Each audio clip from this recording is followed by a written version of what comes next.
To call the Arizona State Parks Board meeting to order, March 17th, 2022. And even though I am not Irish, I guess I'll start the meeting by saying top of the morning to everybody here. And for all of those of you who are Irish and participating today, I guess we're all Irish for one day. Is that kind of the idea one way or the other? That's So- just an excuse to drink beer. What do you got? Do you need an excuse to do that? Anyway, welcome. We have board members Sarah King and Debbie Johnson joining us telephonically. The rest of us are here, so I would like to ask board member Sarah King if you would lead us in the Pledge of Allegiance. Absolutely. Let's do it. Is everybody ready there? Yep. I pledge allegiance to the flag of the United States of America and to the republic for which it stands, one nation, under God, indivisible, with liberty and justice for all. Thank you, Sarah. I appreciate that. Little delay. It's hard to do that. And now that we've done that, I just have to do this for all you ASU people. March Madness. Member Buchanan, would you like that as part of the permanent notes? I second. That's right. Noted. Well, I wish them well. I hope they do very well. They should. It'll be disappointment if they don't. Anyway, first of all, let's have member roll call. Dale Larson, Here. John Sefton, Here. Lisa Atkins, Here. Jeff Buchanan, Here. Debbie Johnson, Here. Sarah King, Here. Terry Palmberg. Here. Mr. Chair, we have a quorum.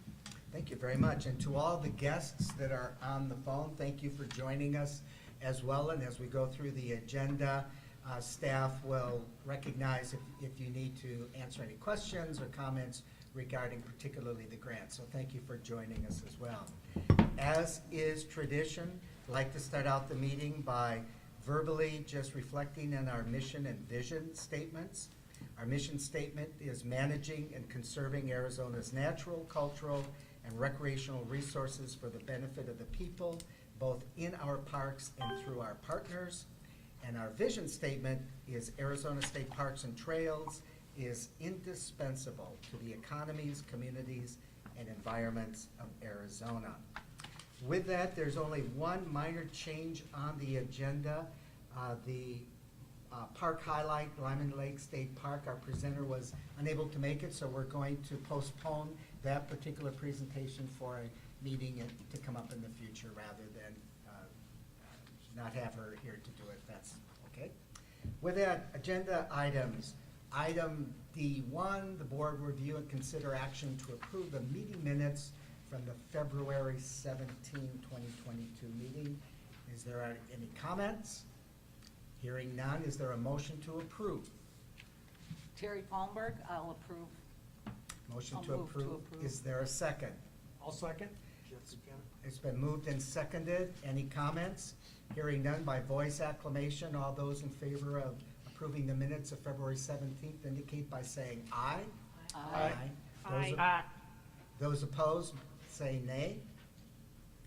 The motion passes unanimously. All right, let's go to item D2. This is the Off-Highway Vehicle Recreation Fund. Matt is going to give us an informational presentation, which is kind of a prelude to some of the items to come. And as I mentioned to both Matt and to Mickey, I was extremely impressed with the PowerPoint information that we had the benefit of being able to review prior to this. So thank you very much for that in-depth information. And now you need to verbally be just as strong. Right. Great presentation and great delivery are two different things. So here goes nothing. So today, Mr. Chair, members of the board, I appreciate your time and for inviting me to speak about our off-highway vehicle program. I'll go ahead and give a little bit about me. So I'm Matt Eberhardt, the State Off-Highway Vehicle Coordinator for Arizona State Parks and Trails. I've been with the agency for 5.5 years now. I graduated from ASU with a degree in secondary education, so go Devils. I'm an Arizona native. We are few and far between. Prior to my 5.5 years here with State Parks, I was with Game and Fish for 2.5 years managing their education program. So many years with the off-highway vehicle community and supporting that role. Happily married. My wife and I have been together 4 years now, and we have a little guy there. He's going to be 10 months this month, so it's a little bit about me. So we'll go ahead and give you guys a brief history for those of you that aren't aware of the Off-Highway Vehicle Recreation Fund and its history. Back in 1989, Governor Mofford established the Off-Highway Vehicle Advisory Group, as well as identifying that a portion of the off-highway or the state's gas tax would be required to fund the Off-Highway Vehicle Recreation Fund, following a study in 1999. In 1991, the findings of that off-highway vehicle survey were presented to the legislature, which established that approximately $6 million would be allocated to the Off-Highway Vehicle Recreation Fund based on OHV use and how much fuel that community was using. That obviously was met by opposition. So later that year, Governor Mofford added 2 members to the Off-Highway Vehicle Advisory Group and established a 0.5% of all fuel taxes would be used to fund that Off-Highway Vehicle Recreation Fund, which would be divided between Arizona State Parks and Arizona Game and Fish Department. Let's see here, make sure I'm in the right spot. Then in April of 1996, Governor Symington repealed the Off-Highway Vehicle Advisory Group through Senate Bill 1271. Then a month later, the State Parks Board said, no, we really do like Off-Hag and we do appreciate their guidance. So the State Parks Board reestablished the Off-Highway Vehicle Advisory Group and reappointed those members that had basically been dissolved as a result. In 2006, Senate Bill 1508 established the Copper Sticker Program, which would later be replaced in June of 2008 with the User Indicia Program, which we know now and use as a part of the program's revenue, which is distributed by the Department of Transportation.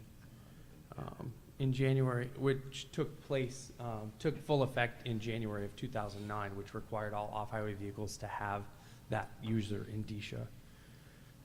In April of 2018, House Bill 2342 passed, requiring non-residents to also purchase an off-highway vehicle decal, which took effect in September of 2019. So all that to basically say, the Off-Highway Vehicle Recreation Fund is funded by a portion of the fuel tax, which again is 0.5%, as well as resident and non-resident off-highway vehicle decals. So that's just the legislation here, the actual state statutes that describes those funding sources. So again, 0.5% of the gas tax, the resident off-highway vehicle decal, and the non-resident off-highway vehicle decal. All of those dollars are funded through or filtered through the Department of Transportation, which retains 30% for the Highway User Revenue Fund, which is used for road maintenance.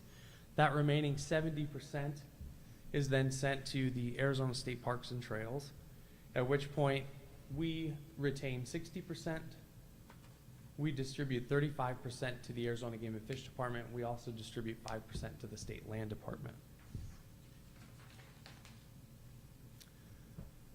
So with the Arizona State Parks and Trails portion, again, we maintain 60% of those revenues from ADOT, in which we're required to use no more than 12% for personnel and managing the off-highway vehicle program. We're required to develop an off-highway vehicle program based on the Trails Plan. This also, the remaining funds outside of the 12% are primarily derived for off-highway vehicle grants, in which just about anything related to off-highway vehicle use is eligible, whether it's maintenance, support facilities, law enforcement, education, outreach, developing support facilities, renovating, maintaining, protecting natural resources, cultural resources, historic sites, those types of things. Let's see, so that's just a breakdown of what we are required to do with our 60%, and no more than 35% can be used on building new trails. Here's a quick look at the off-highway vehicle decal sales for the resident program. As you can see, there's been a steady increase in recent years. Between 2018 and 2019, there was a jump of about 8,000 resident off-highway vehicle sales. Between 19 and 20, there was about 4,000 increase, and then from 20 to 2021, we saw an increase of about 37,000 off-highway vehicle decal sales. And again, if there's any questions throughout, please just, yeah, go ahead. I've got two. So first of all, the decals is that an annual requirement or is it a lifetime? So it's $25 per year. It's good for a year from the date of purchase, and that's for the resident and the non-resident. Okay. And then second thing, I mean, I have a picture in my mind about what an off-highway vehicle is, but I'm not sure it's accurate. Okay, so So I mean, I know it would be like an ATV. Yeah. I got. I own a tractor. That's not, even though it's off-highway. Mhm. But Yeah. there's a blend there somewhere. How about a motorcycle? yeah, I apologize for not, I Dirt probably bike. should have included that in one of our slides. But essentially, we at the agency recognize the off-highway vehicle community as any four-wheel drive vehicles, side-by-sides, ATVs, and dirt bikes. The decal itself is required for anything that's 2,800 pounds or less, and is designed primarily by the manufacturer as off-highway use, so side-by-sides, ATVs, and dirt bikes. So a Jeep, a 4Runner, any type of four-wheel drive vehicle would not be required to purchase this decal. So, and I should have included that, I do apologize for that. Looking at the non-resident program, again, this took effect in September of 2019, so at the end of, near midway in fiscal year 2020, we had 11,955, and in 2021, we had 12,692, which is an increase of about 700 decals from year to year. And we estimate that that will continue to rise. So with our revenues, the program as a whole, since it began in 89 or 90, we've issued 221 grant projects at roughly $25 million. There's also been 8 sweeps over the life of the program at approximately $11.3 million. So that's why we, yeah. Mr. Chairman, Matt, could you explain for those who aren't familiar with what a sweep is? So the legislative suites, there were several bills that were passed by the legislature that basically said you need to take money from this program and put it into the state fund to be able to fund shortcomings in the state's budget. So this is taking revenues that were generated by the off-highway vehicle community essentially and giving them to the state to be able to use at their discretion, which is why it is extremely important for us to, as a whole, distribute as much grant money as possible, because as that revenue sits and grows in our accounts, they can come and take it, unfortunately. So. Mr. Chairman, Yes. the clarification of that is when the economy tanked between the Napolitano and the Brewer administrations, when the state was selling buildings like the Capitol, all of the buildings that we're in, there was no general fund revenue, so this happened to every agency across the state. So anything that wasn't nailed down, if there was a quarter in the sofa, it went. So that's a reflection of the economy, not of the agency doing anything wrong. Yeah, unfortunately, we had a lot of quarters in our sofa, Yeah. so. Thank you. Mr. Chair, Member Atkins, thank you for that. So yeah, we've done a lot of great work. Unfortunately, with those sweeps, that does hurt and take away from grant opportunities, but it's part of the business. In 2017, we completed an off-highway vehicle economic impact study with Arizona State University. The study found that the industry was a $2.6 billion a year industry for our state, generated 21,000 jobs at almost $1 billion in income. It generated $221 million in state and local taxes. It generated $148 million in federal taxes. And based on the 2015 Trails Plan, it was identified that roughly 12.6% of Arizona's population identified as an off-highway vehicle user. And based on the population in 2017, that's approximately 840,000 OHV users in the state. Based on our 2020 Trails Plan, it was identified that 24.4% identified as off-highway vehicle users. And based on that, based on the population that's approximately 1.7 million people identifying as off-highway vehicle users. You can see there the most popular OHV type was UTVs and side-by-sides, followed by Jeeps and four-wheel drive, ATV, and then dirt bike as well. So that's just kind of a high-level overview. And then obviously based on this information from 2017 being a $2.6 billion a year industry, with the continued growth of our population and the portion of the population that identifies as off-highway vehicle users, we can estimate that likely it's more than $2.6 billion a year at this point. So a quick look at the last few years. We've issued from 2019 to currently in the middle of our fiscal year 2022, we've distributed 45 projects at approximately $5.3 million with close to $1.2 million in match. The 2020 Trails Plan, as all our Trails Plan, helped to establish our priorities.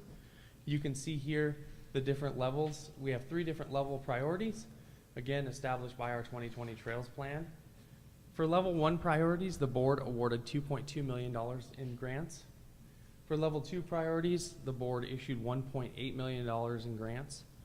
And for level 3 priorities, the board issued $1.2 million in grants. So thank you for all of that. That's great work, and I know our applicants and project sponsors greatly appreciate all of those awards. So yeah, again, just a high-level overview of each of the different categories underneath those priority levels. Any questions before I continue? Okay. So some of the different programs we're doing and managing, one being the Off-Highway Vehicle Ambassador Program. This program's been around for about 12 years.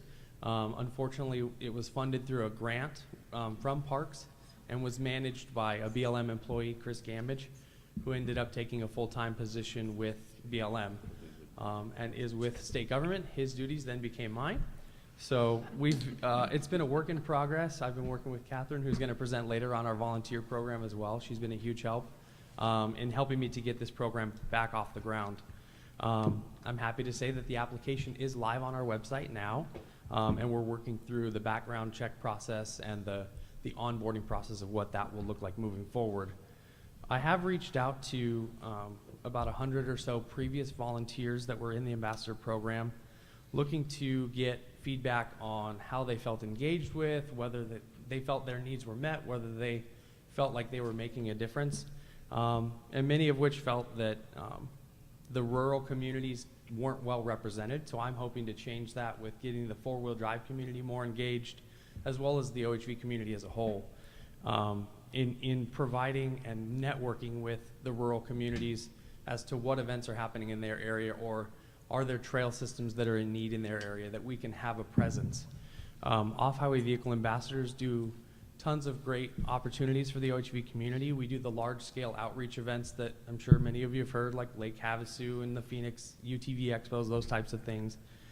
We also do our Show Me Ride programs, where we introduce new or inexperienced riders to different off-highway vehicle opportunities statewide. And we also do trailside meet and greets. Prior to Chris leaving the program, ambassadors actually used to go out and do patrols, and it kind of had more of a law enforcement feel, but we're trying to get away from that and have it be more of an open, hey, we're here, we have information, come talk to us, versus us, coming into your campsite and talking to you, which would have been something that was done in the past. So we're excited to see this program coming back. We're excited to get people on board and really engage the off-highway vehicle community and provide this service. Another thing we're working on with several of our sister agencies is what's called the Off-Highway Vehicle Dealership Program. So we piloted this program last fiscal year, in which we distributed roughly 100 backpacks full of off-highway vehicle information to Ride Now Power Sports, Nash Power Sports, Four Seasons Motorsports up in the Sholo area, and I believe a couple others throughout the state, in which if you purchase a vehicle or have a vehicle receiving maintenance from one of these dealerships, you receive a backpack full of different informational materials and educational materials So we have information on the State Land Department, how to purchase that recreation pass. We have the new off-highway vehicle guide, which we partnered with State Lands and Game and Fish on. We're working with Tread Lightly on the tread principles and how to recreate responsibly. We have an education card from the Game and Fish Department. We've received tourism information on Appreciate AZ, how to access off-highway vehicle opportunities and other recreation opportunities. Obviously, information from our parks. So it's a great program that we're working on now, and we almost have all of the materials together. It's very difficult to get 10,000 pieces of a bunch of different pieces to put in one backpack. So we're working on the last little bit of that, but that should be going out here soon. So that's one of the great programs we're working on now as well. Partnerships and working groups. With off-highway vehicle growth, as many of you know, the industry has grown significantly. The use is through the roof. And with that comes a need for some problem solving. So I've been involved with several different working groups. The first one here on the top left is the Red Rock Off-Highway Vehicle Conservation Crew, or ROC. That's the Sedona Chamber of Commerce, and they are working with all of the rental companies in Sedona, as well as Tread Lightly. The rental companies are actually donating 1% of all of their revenues to Tread Lightly, and they've done a bunch of signage and education and outreach. Matt Caldwell with Tread Lightly, their president, is working on videos and marketing. They've put up a bunch of kiosks already in the Sedona area, just trying to improve the presence and better educate the people that are going up there. People already go to Sedona to ride. We don't need to promote that you need to go to Sedona to ride. They're already going. So now there's kind of a shift of, we know you're coming, but here's how you should behave when we're there. So that's what that group's working on. Similar to ROC, the Diablo Trust has a working group out of Flagstaff. Coconino Forest is involved, and same with the ROC. The Sedona Red Rock Ranger District is involved with that group as well. But the Flagstaff Ranger District is involved with the Diablo Trust. We're involved, Game and Fish is involved, and again, trying to do the same thing there. Curb the bad behavior, keep people on trails, better educate, provide opportunities. One of the funding sources that they're looking at right now is for trash removal and providing dumpsters so that people can have, hey, here's where you leave your stuff, don't leave it in the forest. So we've been involved with them for about a year now. State Parks specifically is working towards an agreement with Tread Lightly to include their messaging in our new system and our new web management system through USE Direct. So we're working at providing information on, we know you're coming, here's how to recreate responsibly when you're here, type of thing. So we're in close discussions with Matt Caldwell, their director. He recently moved here from Utah, so he and I are neighbors out in Surprise. So they're trying to expand their whole team, and they have situationally positioned people throughout the Southwest where OHV use is growing. So it's good to have him here and that messaging available to us. Another one specifically focused on the North Valley here. The North Valley Outdoor Network, they have a subcommittee for off-highway vehicle use that I'm part of. And we're working to distribute and disperse off-highway vehicle use from some of the high-use areas like the Tonto Mesa Ranger District is experiencing. And I'll talk more about what that's going to look like and how we're helping with that. And then the Network for Arizona Trails. Motorized and non-motorized use, I think I've seen several faces in this room on those calls. They're a great organization. They actually have their summit coming up in May. So we'll be participating in that to help them out with that. So that's kind of a high-level overview of some of the working groups I'm involved with. Oops, sorry, double-click there. It's my favorite map. It's your map.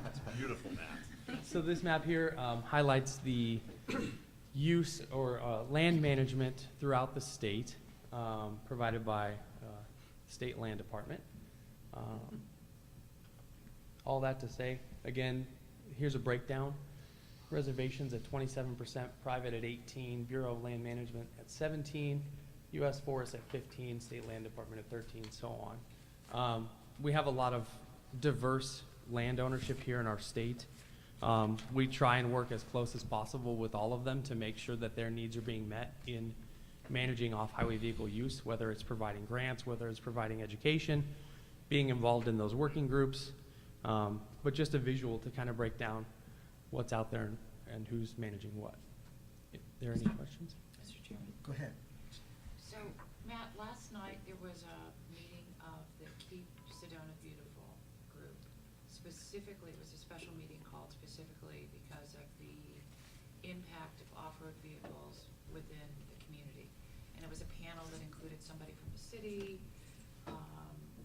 The leadoff speaker was from the Forest Service, so they're just now starting to update their plan with regard to off-road vehicles. The impact on neighborhoods and private property, and there's a bill going through the legislature as far as it was actually instigated by a situation in the Sedona area where a ranching family has private land, Forest Service land, state trust land. And we're hearing this conversation all over the state because of the land patterns that you're showing. If you look at it a different way, the entire state's economy has to be based off what's in private ownership and what the land department manages, because that land is all supposed to be monetized at some point. Everything else is either owned or managed by the federal government. So you have a pent up interest in going out and using resources that, in the same way that you and I don't know when we're in Phoenix or Glendale, or surprised when we're on any major artery, you don't know where the boundaries are to this. I found it educational from being on this board how much money federal agencies are using that's generated through the state and distributed through the Parks Board. We know that BLM is just now hitting the restart button on their travel management plan. So where is the conversation going on among those players to make sure that when the Forest Service is starting out its redo of language that hasn't been updated for 20 years to address Sedona's interests, while the city is at the legislature trying to get relief, while there's a conversation going on at the city level about how they change city code, are we involved in those conversations as well? So we don't have another silo of nobody knows what land they're on, but they also don't know the rules of engagement. Mr. Chair, Member Atkins, so several of those ranchers that you mentioned are involved with both ROC and with the Diablo Trust Working Group, which we're part of. So by extension, yes. We're also in private conversations with U.S. Forest Service and their process moving forward. They're aware of grants that are available to them to mitigate these issues. We've made those ranchers available. We've made the county, we've notified the county. We just have not seen any applications to help them. We've told them, hey, we have funds available, we want to help you, but we haven't seen any action on either the Forest Service part, the ranchers part, or the county's part for the Sedona area specifically. So we're continuing to navigate that conversation and what that's gonna look like as far as grant dollars and how to help and when to help. But yes, we are at the table and we So are. that's a financial discussion. Where are we as far as, and this is probably better directed toward the director rather than putting you on the hot seat. Are we, so I'll just look at the director. Are we doing something other than monitoring? For instance, now that the Forest Service has hit the on switch to redo their plan, are we participating in that as much as possible? Because one of the things I worry about is everybody's doing their own thing and then waiting for it all to come together when it's done, when we really need to be sitting at the table and having the conversations at the beginning. No, Member Atkins, that's a great question, and it needs to be done. As far as I know, as long as I've been around off-highway vehicles, we've dealt with it BLM district by district, Forest Service, Ranger district by Ranger district, by forest, and it's you know, it's not cohesive statewide strategy, including federal, state, and local partners. We started this discussion, I think it was prior to COVID, where we started talking with the Tonto National Forest. That we have to have a cohesive strategy and approach to OHV management. What a forest does or doesn't do could certainly affect what happens on state trust land or not. It certainly affect county sheriff's offices when you talk about law enforcement, search and rescue. The ripple effects happen. What the federal government will do is focus on their own plan, their own land, and then after that. So your comment about they don't know which land they're on, that also used to be, and I don't know if it still is, but you go from a forest to a different forest. From Coconino to Kaibab, you have different rules. The other part that we're trying to get the federal government, we had State Director Schwazo on, talking to him too, is they'll roll this into what they're calling travel management planning. That includes everything. And it's not specific to OHV, so then what you happen is, as Matt was showing you, that the percent increase in users, and then the forest is trying to manage what is open and what isn't. Now you're talking about hunters, campers, fishermen, OHVs, and now you're rolling them all into one group. And then they're trying to make decisions about opening roads or closing roads, mostly closing roads, because there's a lot of them. So, long-winded way of saying you're absolutely right. We I think are in a great position, along with Game and Fish Department, is to start and having certainly State Land Department in there, but start getting folks to the table. And what we talked about prior to this COVID happening was we need to have this sort of a summit about every major player when it comes to OHVs needs to come in a room, and we need to talk about this, because it's having ripple effects on other. State land is a great example. Well, and throughout this entire conversation, and it's not just limited to this, I am shocked how much money we're sending to federal agencies in order for them to do their work, but we're not involved in the conversation. Yeah. It's like writing a check and waiting until the final script comes out to figure it out. So I'd love for this board to be the catalyst to getting all those players together, because it's I not agree. just Forest Service and BLM. Yeah. I'm having a conversation with a military installation that's having a huge footprint. Yeah. Well, you're right. So if we don't, somebody's got to start that conversation. It's not just about the money. I'm quite honestly appalled that we are taking revenue from the state of Arizona to bring federal agencies up to a point where they can manage their property, that without having that revenue stream from state parks, Forest Service and BLM can't do their work. Yeah. But that's a whole different issue. But as long as we have those riches and we can Yes. use them for the benefit of our residents and our visitors, I can get past that. Yeah. Yeah. But that's only one part of it. You give somebody money, they're gonna go do whatever they want. Mhm. If we're not part of the conversation about how that management, can you go back to my favorite map? You can't tell me where there are signs anywhere on that map for somebody to know if they're on the yellow BLM, the blue state land, unless you're in the park, or unless you're on a restricted military, like the Goldwater Range. Or a tribal. Right, Yeah. but even on the tribal Yeah, land, no, it's sometimes you right. can You come and go. Yeah.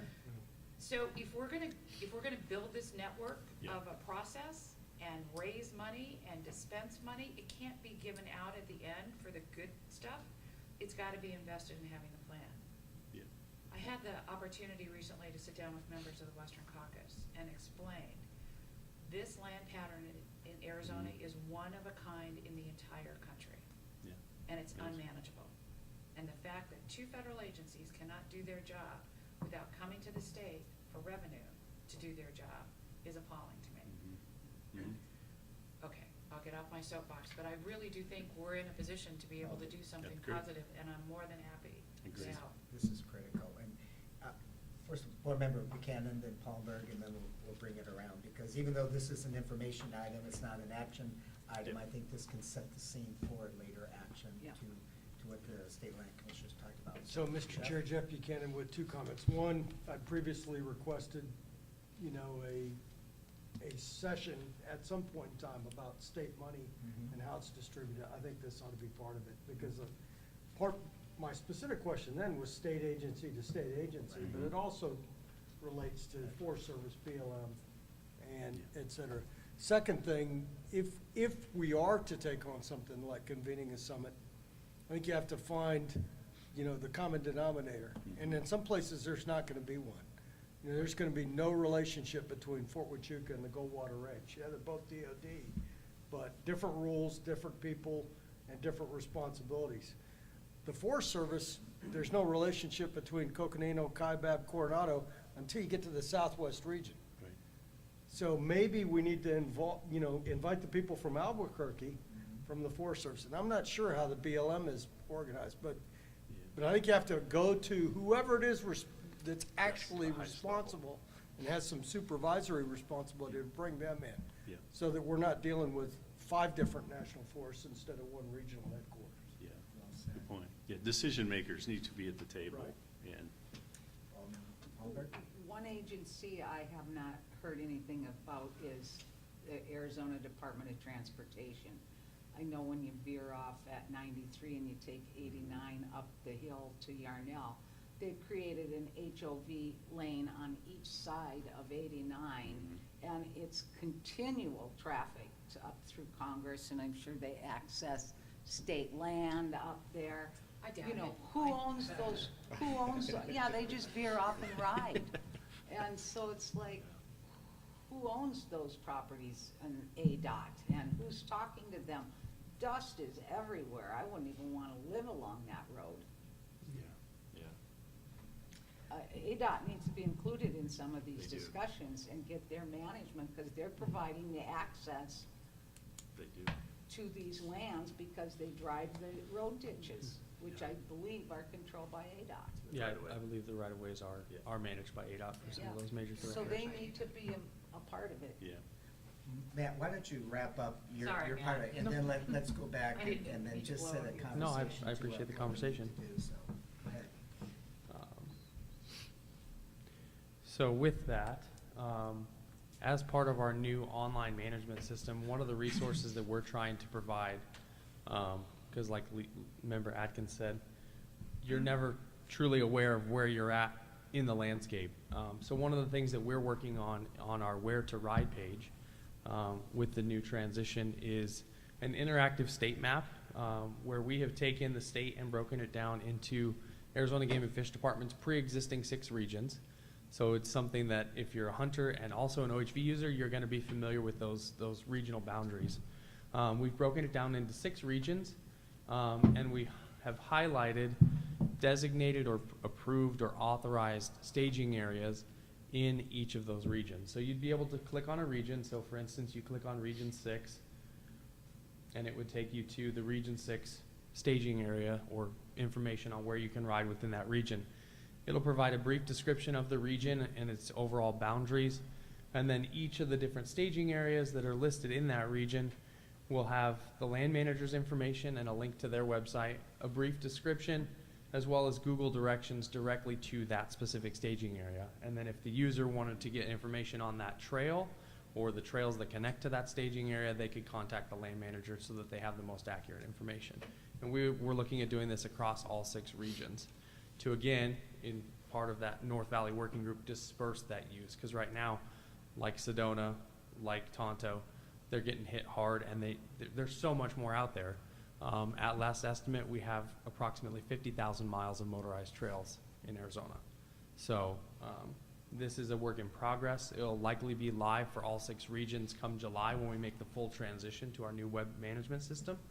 But that's one of the neat tools that we're working on to provide the recreating public a better resource on where to go and how to get there.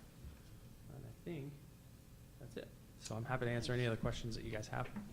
Well, first of all, thank you, Matt. This thank you. is extremely reflective and causing a lot of concerns that the board members have. And I don't mean to be disrespectful to either board member King or Johnson. Do you have any comments from what you've heard on Matt's presentation? Mr. Chair, this is Debbie Johnson. Go ahead, Debbie.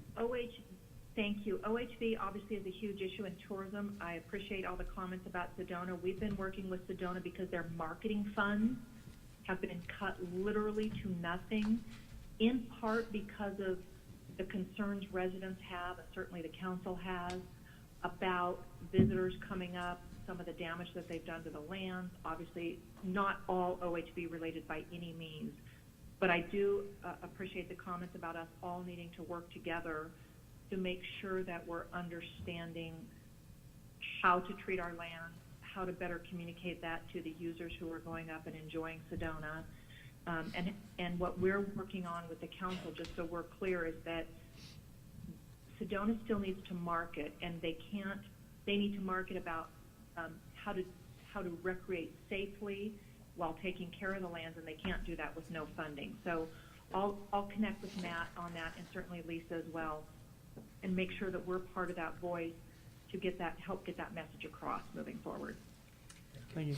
Board Mr. Member Chair, Atkins? Debbie, I picked up last night that the main catalyst of the plan are the businesses that rent off-road vehicles, but that the challenge is everybody that takes their Razor up north and isn't part of that rental community. So it was impressive how the business owners are trying to help find the solution, but that still leaves a huge population of people that don't go up there just to rent an off-road vehicle. Absolutely. Yeah, see if KSB had taped it last night. You might want to listen to part of it. It was a Okay, fascinating thank you. discussion. Thanks, Mr. Chairman. Board Member Sarah King, any comments? I would just echo what everyone else has said about it being an issue that everyone needs to work together, and I would definitely echo Lisa as well with the blend of state and private and other ownerships, that it's pretty hard to tell when you're on the landscape where you are, and that is definitely a source of confusion for folks.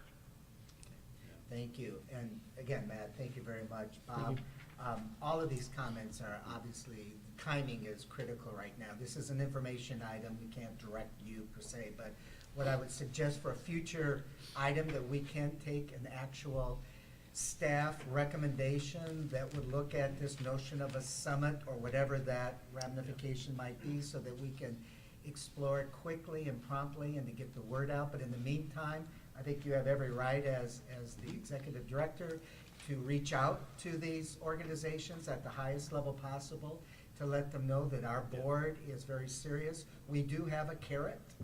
I mean, we do have a carrot. We have the money here, and not that needs to be the motivation behind it, but to Board Member and State Land Commissioner Atkins' point of view, it's frustrating when you don't know exactly what's behind that effort. And I think we have actually items on this agenda today that include some federal agencies on OHV. Do we not? Or not? Yes. Not too No, much. Okay, it's all a right. town of Camp Verde. But again, so be that as it may, don't want to do any formal direction, but thank you very much for that. And Bob, if you can, and whatever board members individually, if you would like to be able to talk with Bob and his staff of getting that input into You bet. this proposal, please do so. Okay, you bet. All right. Thank you, Matt. Mr. Chair, members. All right, with that as a good segue, let's go to the motorized grant application. All right. So, Mr. Chair, members of the board, the town of Camp Verde is requesting $106,017. This project for the Box T remediation was initially submitted as an emergency and mitigation grant, which, per the board's approval in 2017, would authorize our Grants and Trails team to award the project up to $100,000. However, in obtaining project costs for this, it came in above the $100,000 mark, in which case it was essentially activated as a competitive motorized project. Currently, the trailhead is on a blind curve and poses hazards to the riding public. The staging area is located, staging area location has seen significant damage to the natural landscape because of its vague boundaries. This project will relocate the staging area further down Salt Mine Road, creating a safer ingress and egress for the riding community. The project will include fencing, gates, signage, and a better defined staging area with pipe rail fencing. Again, relocating the existing staging area, installing kiosks, cattle guards, pedestrian gates, OHV gates.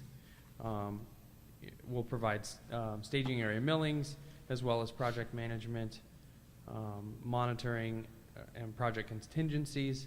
And the project match is $28,000 provided by the town of Camp Verde. Let's see here. Member Cobb with the Off-Highway Vehicle Advisory Group had asked the project sponsor what would determine a closure for an off-highway vehicle area, because one of the popular areas near this staging area, Hayfield Draw, has been closed through COVID, and that was because that was determined by the Prescott National Forest and was because they didn't have a camp host. However, they do have a camp host now, and that area has been reopened. AORC had no questions regarding the project. The project was recommended for full funding by staff, OFAG, and AORC.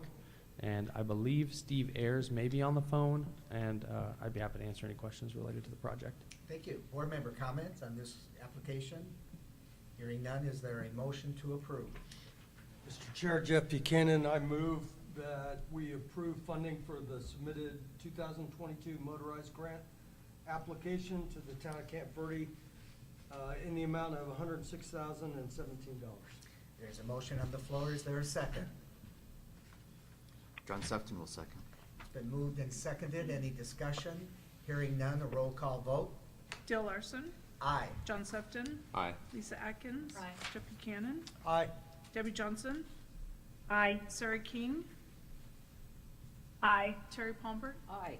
Mr. Chair, the motion passed. Thank you. And Thank if you. Steve Ayers, if you're on the phone, thank you for joining and listening in on that conversation. Let's go to Thank you. item 4. Thank you. Oh, thanks, Steve. Glad you're there. Mr. Chair, members of the board, I'm Mickey Rogers. I'm the Chief of Grants and Trails. The State Lake Improvement Fund provides matching grants to assist state and local units of government to fund projects on waters where gasoline-powered boats are permitted. A total of $4 million appropriated for the SLIP program during the 2021 Arizona State Legislative Session. During this meeting, the La Paz County Sheriff's Office Water Safety Center is an office that's shared with Arizona Game and Fish, BLM, and the San Bernardino County Sheriff's Office, all of whom share the responsibility of patrolling the Colorado River. This building, the safety center, provides storage for all the equipment, some of which is not tolerant to the heat. There are also many public meetings held at this building, and the boating safety program is also held at this building. The existing system is the original, that's 26 years old, the HVAC system, and in desperate need of repair. Staff and AORC recommend to fully fund this project, and I'd be happy to answer any questions you have, and Lieutenant Epps is also on the phone. Thank you, Mickey, and thank you, Lieutenant, for joining us. Any questions or comments from the board? Mickey, just quickly, when you say that the Sheriff's Department, BLM, and who was the third agency that all share? San Bernardino. San Bernardino, Yes. they all share the same office. Is that, first of all, whose office is it that they all share I in? think he said responsibility, not office, Oh, for law enforcement. I don't want to put words in your Yeah. mouth, sorry. Who owns the building? Is that what the question? Yeah. Lieutenant Epps, could you answer that question?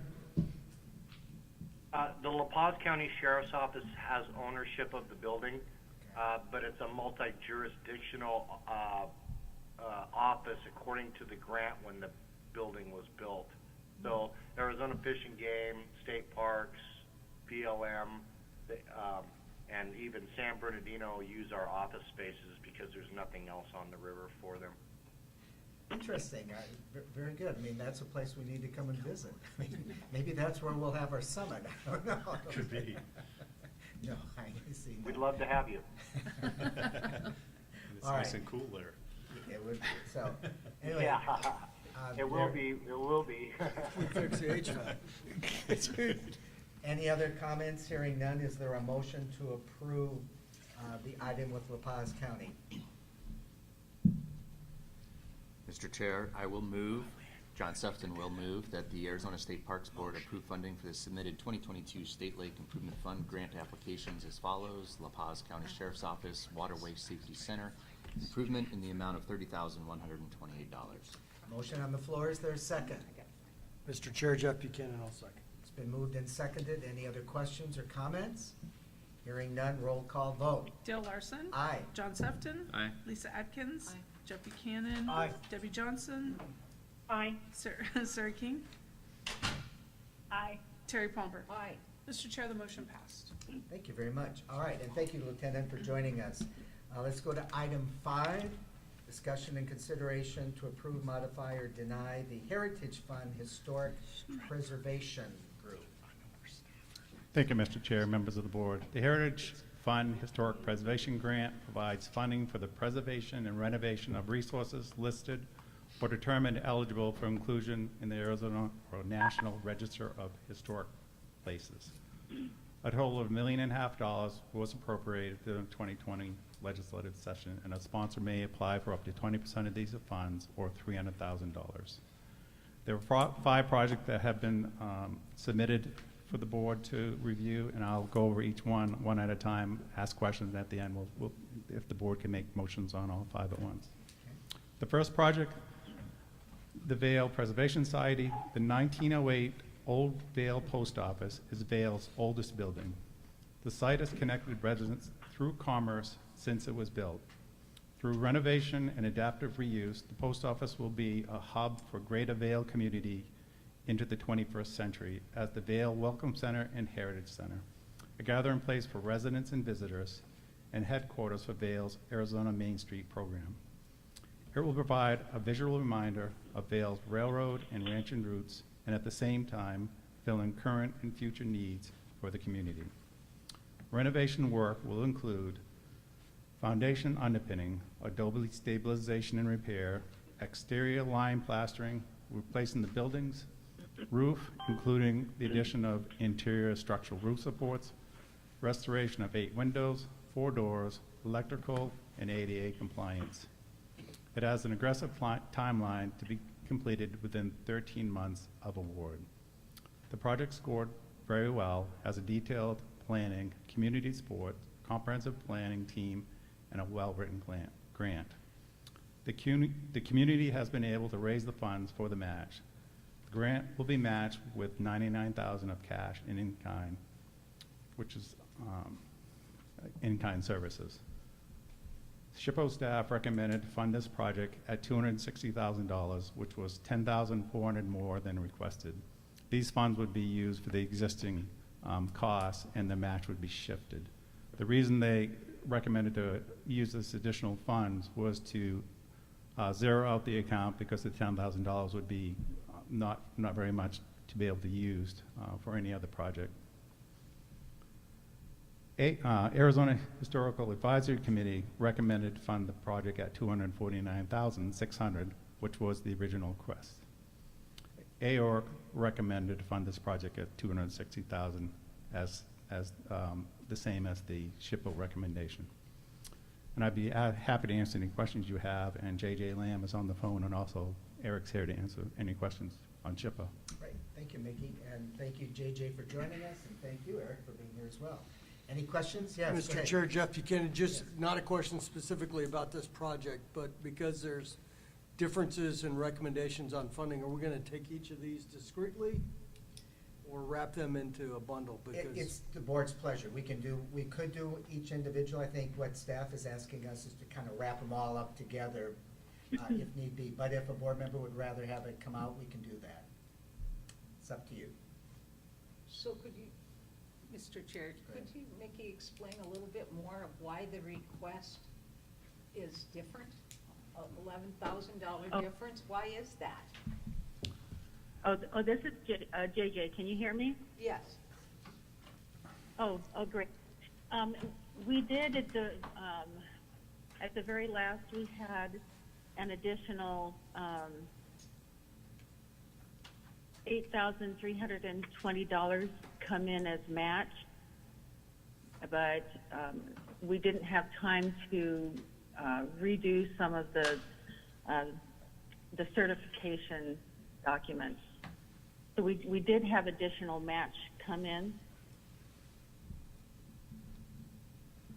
So Does that help? because you're making the project bigger than you originally planned? No.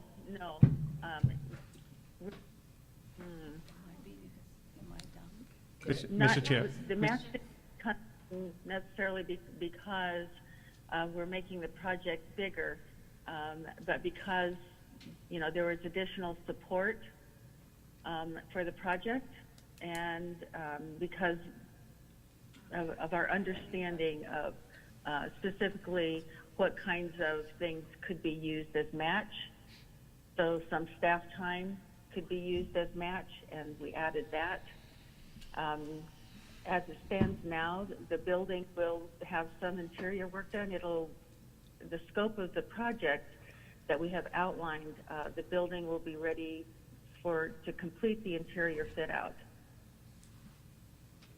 We have Eric from SHPO here who is also on this, so that perhaps you could understand why the difference between what the original Historic Preservation Commission's approval versus SHPO's approval, and then why AORC allowed the $10,000 increase, if that would help.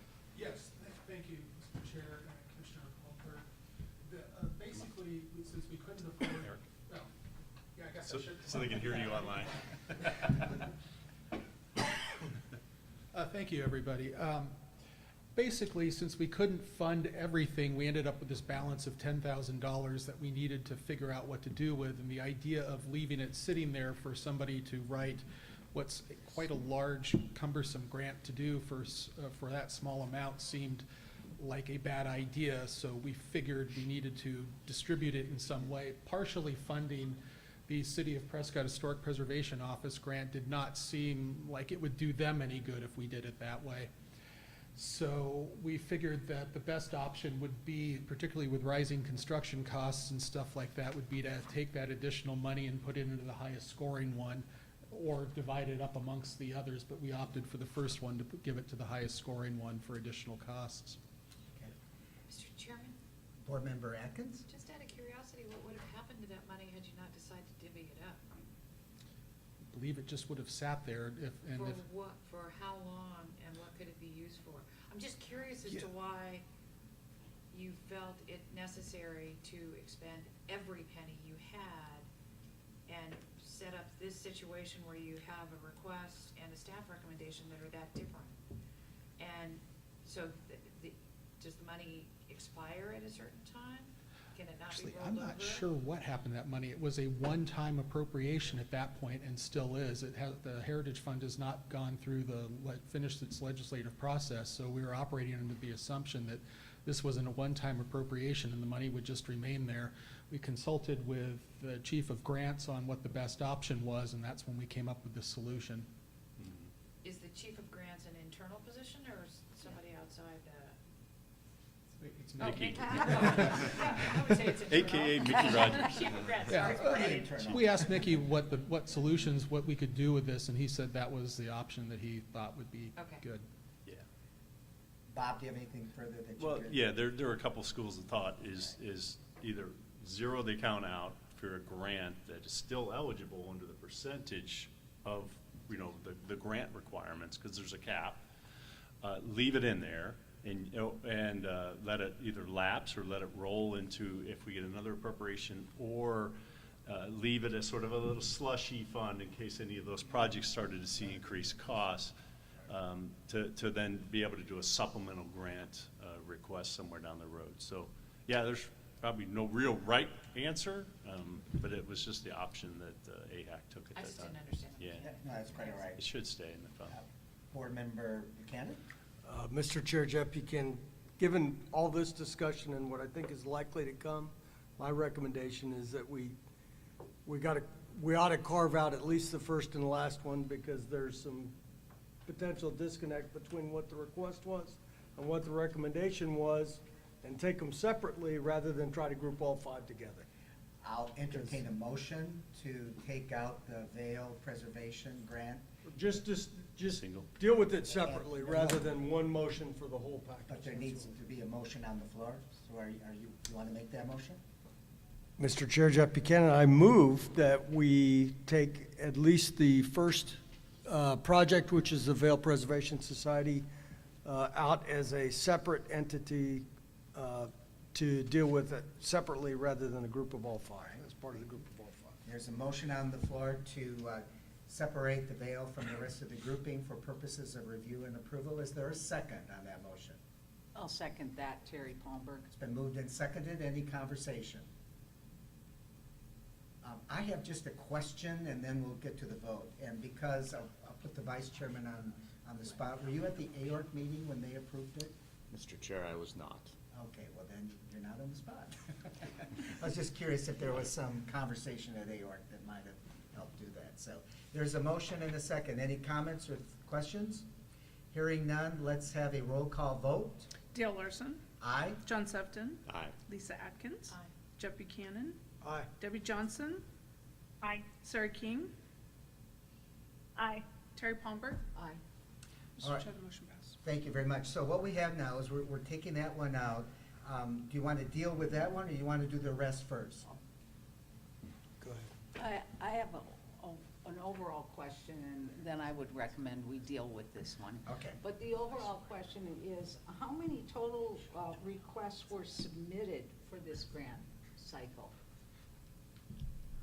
Mr. Chair, Member Palmberg, there were these 5. That's all. Yes.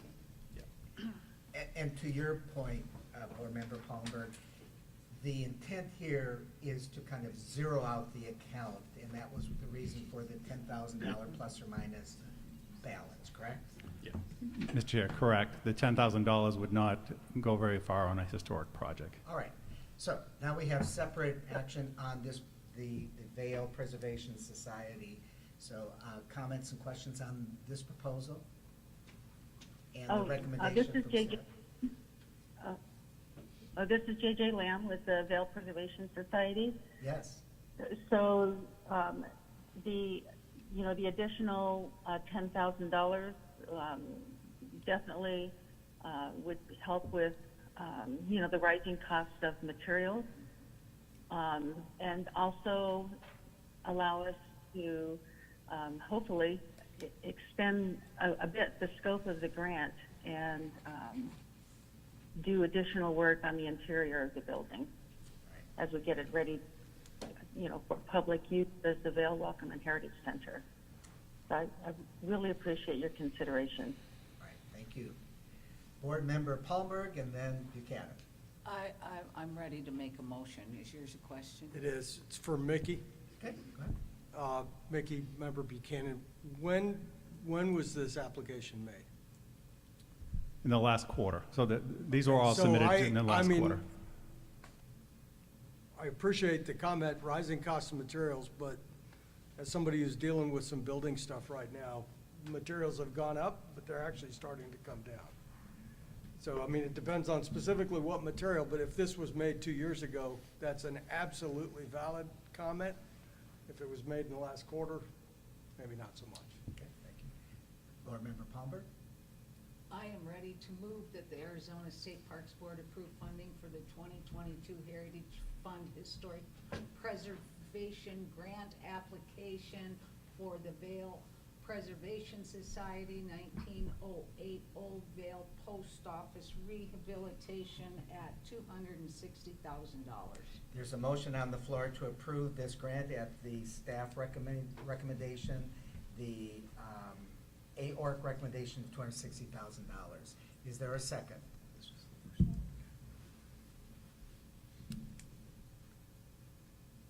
There's not a second, so back to the table again. Is there a new motion on this item? Board Member Buchanan. Mr. Chairman, Jeff Buchanan, I move that the Arizona State Parks Board approve funding for the 2022 Heritage Fund Historic Preservation Grant application as follows for the Grant Preservation Society's 1908 Old Vale Post Office rehabilitation in the amount of $249,600. There's a motion on the floor. Is there a second? Second. It's been moved and seconded. Any further board comments or questions? Mr. Chair. Vice Chairman Sefton. JJ, can you answer, is the post office planned to be opened once these renovations are done, or is it accessible at this point? Okay, so we will be simultaneously, as we're doing the work, we have set ourselves a really aggressive goal of getting this work completed in 13 months. And we'll be simultaneously raising the funds to complete the interior fit out. So yes, our goal is that, and I believe we'll achieve it, is to have the building open and accessible to the public again at the end of that 13 months. as the Vail Welcome and Heritage Center. And it will be the only such center geographically located really between Benson and downtown Tucson. Right. And is So it'll that, serve a quite large. is the support that was about, I think in the report, it was about $99,000 that was raised locally? Was that raised through the Chamber of Commerce? Oh, no, no, it was raised through the Vail Preservation Society. And our total match that we raised, a combination of cash and in kind, is $110,840. And that's done with community support and the work of the Vail Preservation Society. Thank you. All right, any other comments or questions from the board? JJ, and again, thank you for joining us. Your help has been easy to try to clarify this. I guess the question I have, since we are going back, the motion on the floor is to go back to the original $249,600 question, and I'm sort of paraphrasing what Vice Chairman Sefton said, you'll still be able to finish the project? Yes, absolutely. Okay, thank you, appreciate that. Absolutely. So, hearing any other Yep. questions or comments? None? Let's have a roll call vote. Dale Larson. Aye. John Sefton. Aye. Lisa Atkins. Jeff Buchanan. Aye. Debbie Johnson. Aye. Sarah King. Aye. Terry Palmberg. Nay. Motion passes. And Eric, thank you for coming and do that. JJ, thank you very much for doing that as well. Send us a picture, a 1908 building in Vail. I'm sure it's quite an Oh. historic building to see. Absolutely, and thank you so much for your consideration and support of this project. All right, thank you. It's absolute, it'll make such a difference to the Vail community. So I assume, is it still an active post office? No, it is not. Okay. It actually has been a post office since 1973, but the site itself, which had another building on it that burned in 1908, has been a post office since 1901 to 1973. And then the Postal Service built another, there's another post office that is a modern post office in Vail. But there's only 2 historic buildings left in Vail, and we are very fortunate that they are at the original town site, and they're across the street from each other. So this really gives us, in a broader sense, an opportunity to reactivate a historic downtown Vail. All right, thank you very much, JJ. We'll need to visit that. Appreciate it. All right, let's go on to the rest of the applicants. Mickey? Thank you, Mr. Chair, members of the board. Tucson Parks and Recreation. Fort Lowell was built by the U.S. Army in 1873 to protect the fledgling city of Tucson against the Apaches. Over the years, the city has acquired and fenced in parcels relevant to the interpretation of the fort. This renovation project will open important histories of Fort Lowell through renovation of the fort commissary turned apartments, interpretive signage, walking paths, site markers indicating locations of fort facilities no longer standing, preservation of and protected covering for the fort hospital, and restoration of the officers' quarter. In combination with the city funding sources used in these efforts and beyond, this historic Fort Lowell renovation project will welcome the casual, expert visitor with opportunities to deepen their sense of place in the scope of military operations in the Tucson area. The grant will fund renovation of the hospital, officers' quarters, and a portion of the infantry barracks. As with the previous project, there is an aggressive timeline to have this complete within 13 months after the agreements are in place. Total match for this project is almost $800,000. Staff, AHAC, and AO recommend to fully fund this project, and I'd be happy to answer any questions you have. And we have Jasmine Chan on the phone. This is Jasmine. Thank you very much for joining us. Are there any questions on this application? Hearing none, let's move on to the next one. The next project is Stratford Artworks. The 1915 Teatro Carmen Theater and Barrio Viejo is currently undergoing a renovation to return to its performance roots as a 250-seat cultural arts venue. The theater is a historic Spanish-language theater established for numerous community events as well as dancing and boxing matches. The total project cost is approximately $4.5 million and is being done in 2 phases. Building stabilization and an adjacent outdoor performance space with the facade restoration in phase 1. In phase 2 will be the interior renovation of the building. This grant would fund the facade work to include removal of 2 layers of stucco to uncover the original brick, repair exterior walls, and restore the 3-arch entryway to the theater. The project will be matched with county dollars and private foundation grants. Staff, AHAC, and AORC recommend to fully fund this project. I'd be happy to answer any questions you have. So, Board Member Buchanan. Mickey, where is Barrio Viejo? I don't know what city or county or anything it's in, so. We have Herb Stratford and Eric. Do you know the answer? Oh, yeah. Okay. Oh, yeah. It's in downtown Tucson. It's right in the oldest part of Tucson itself. Thank you for your question. Very good, thank you. And I forgot to mention that Herb Stratford is on the line as well. Mr. Stratford? Yes, I'm here. Thank you very much for your time today. All right, well, thank you. Any other questions or comments? Board Member Palmberg? Well, I guess I have a question, Mr. Chair, is why is everything going to the Tucson area in a statewide grant program?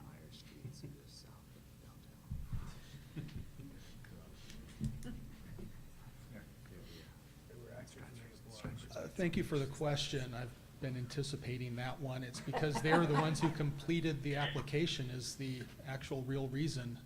The previous round, we had one from Phoenix, but there was another one from Tucson as well. We recognize that that it is kind of a complicated application to do, but for whatever reason, you know, there were overall about 30 of them that were in the works, but the ones that met the deadline were all from Pima County, except for the one from Phoenix from last time. Go ahead, Terry. Is there a way to uncomplicate the application? Yes, we are Is that in the works? working on that right now. Nikki might be better to address that. Member Palmberg, we certainly know, we were asked to change to a different online system, and the online system has some issues. So we're moving all of our grants back to our current system, so it should be much easier for people to fill out applications moving forward. Thank you. I also know of at least one case where they opted to use ARPA funds instead of going for this grant funding instead. So I think that played into it. I know of only one that did that, but I don't know the reasons others haven't completed them. Okay, thank you. So you're trying to modernize the historic relationship. Is that it? Correct. By going back to an old system. All right, thank you very much, and thank you, Mr. Stratford, for being with us. Let's go on to the next item.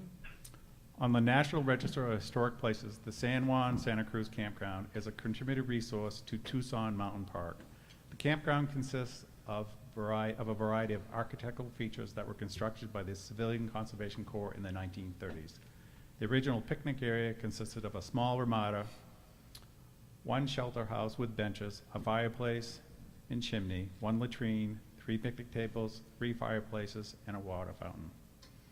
There have been several additions to the area that has increased use at the facility.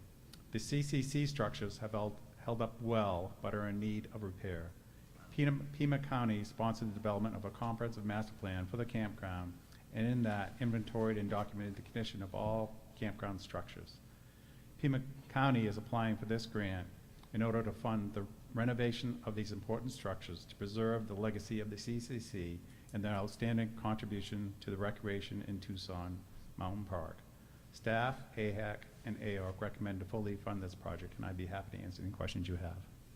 Thank you. And I believe Ian Milliken is on the line as well. Is that correct, Ian? Yes, thank you so much for considering this, and I'm happy to answer any questions. All right. Board Member Buchanan. Thanks, Mr. Chairman. So this is for either Ian or Mickey, but is there something as part of this project that will clearly identify these as CCC structures and tie back to the history of it, et cetera? That's a great question. Ian, did you Mickey, get? I'm happy to answer that. Yeah, so thank you so much for the question. Absolutely, this is a first step for us. We are actually working parallel to this on a heritage interpretation master plan for the entire county, and one of the key themes of this that we've identified early on is are the contributions of the Civilian Conservation Corps. Both of the two primary urban parks that surround the Tucson Basin, one being Colossal Cave Mountain Park to the east and Tucson Mountain Park to the west, both have significant work done by the CCC that still resonates today and is the center of recreation for those areas.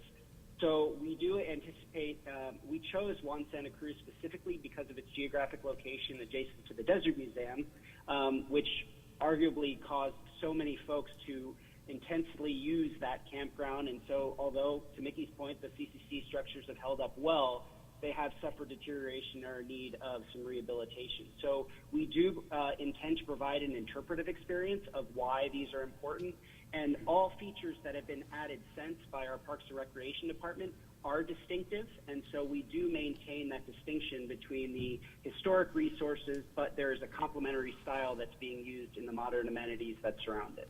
I hope that answers your question. Yes, sir, thank you. Thank you very much. Any other comments or questions? And to Board Member Buchanan's point, and Ian, thank you for that clarification. The CCC and the WPA and all of those historical contributions here in Arizona have to be not only preserved and recorded, but also interpreted, just to your point, Jeff. And I appreciate you bringing that back. And it makes me wonder why we don't have a current CCC that's out there working in our park. So, Vice Chair Sefton. Mickey, the gap between the scoring, was there anything significant that jumped out on this application from a missing standpoint? I would defer to Eric because SHPO scored these grants.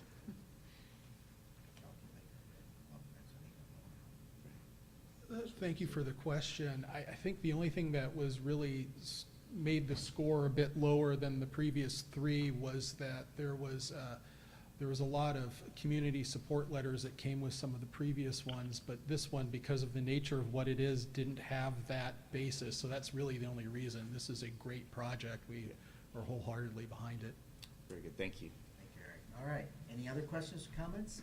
All right, let's move on to the final application. Mr. Chair, members of the board, the City of Prescott, this planning and education grant is seeking funds to update the Prescott Historic Master Plan to include the addition of new districts, public engagement, removal of outdated information, and streamline of the plan document digital information into digital information format. The project also includes a minor update of the Historic Homeowners Guide, which is based on the master plan, and a reprint of those booklets that are made available to the public.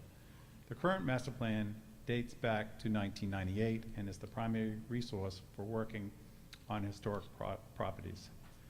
However, the focus of the current Heritage Fund historic preservation grants are for brick and mortar projects, and although an updated plan is certainly needed, due to the low score and the lack of funding, AHAC, staff, and AORG recommend not to fund this project, and be happy to answer any questions you have. Right. And I believe, is Kat Mooney on the line? Apparently not. All right. Any comments or questions from the board? Go ahead, Jeff. Just one question, Mickey. Is the use of this type of grant, would it be appropriate to commit to just a planning effort rather than something that has a direct translation into, historic preservation? Mr. Chair, Member Buchanan, the focus, this grant hasn't been available since 2009, and the focus that we were told in the Heritage Fund at this time for the historic preservation grant is to update some of these historic properties that have been neglected over the years. So that's the focus at the Heritage Fund for this round of grants. Thank you. Well, you can let them know that if to a plan. Anyway, Yes, we're so, about to vote, so. with the rest of them, we have to carve out in the recommendation, the 249,600 from it, and then all of the others for this particular motion, if I'm correct? All right, so is there a motion to approve Agenda D5 minus that first item? Mr. Chair, I will move, John Sefton will move that the Arizona State Parks Board approve funding for the 2022 Heritage Fund Historic Preservation Grant applications as follows. Tucson Parks and Recreation Historic Fort Lowell Rehabilitation in the amount of $300,000. And the Stratford Artworks Teatro Carmen Rehabilitation in the amount of $300. 300,000. That's, yeah, there is a missing zero in there, isn't there? That's not just me. I read what's on the teleprompter. Pima County Office of Sustainability and Conservation for the Tucson Mountain San Juan Santa Cruz Campground Rehabilitation in the amount of $190,000. And deny funding for the City of Prescott Historic Preservation Office. Motion's on the floor. Is there a second? Mr. Chair, Jeff Buchanan, I'll second. It's been moved and seconded. Any questions or concerns? Hearing none, roll call vote. Dale Larson. Aye. John Sefton. Aye. Lisa Atkins. Aye. Jeff Buchanan. Aye. Debbie Johnson. Aye. Sarah King. Aye. Terry Palmberg. Aye. Mr. Chair, the motion passed. Thank you very much. All right, let's move on to the next item. Nikki, you're still up. Thank you, Mr. Chair, members of the board. The Heritage Fund Non-Motorized Program provides grant funding for the construction and maintaining of non-motorized trails and trail facilities. A total of $500,000 was appropriated by the state legislature in 2021. A sponsor may apply up to $100,000 per project. In this cycle, there were 2 projects that were submitted. During the summer of 2020, the Bighorn Fire burned nearly 120,000 acres within the Coronado National Forest. The National Forest Foundation is proposing to renovate 7 non-motorized multi-use trails within the Coronado over a 2-year period to reopen these trails.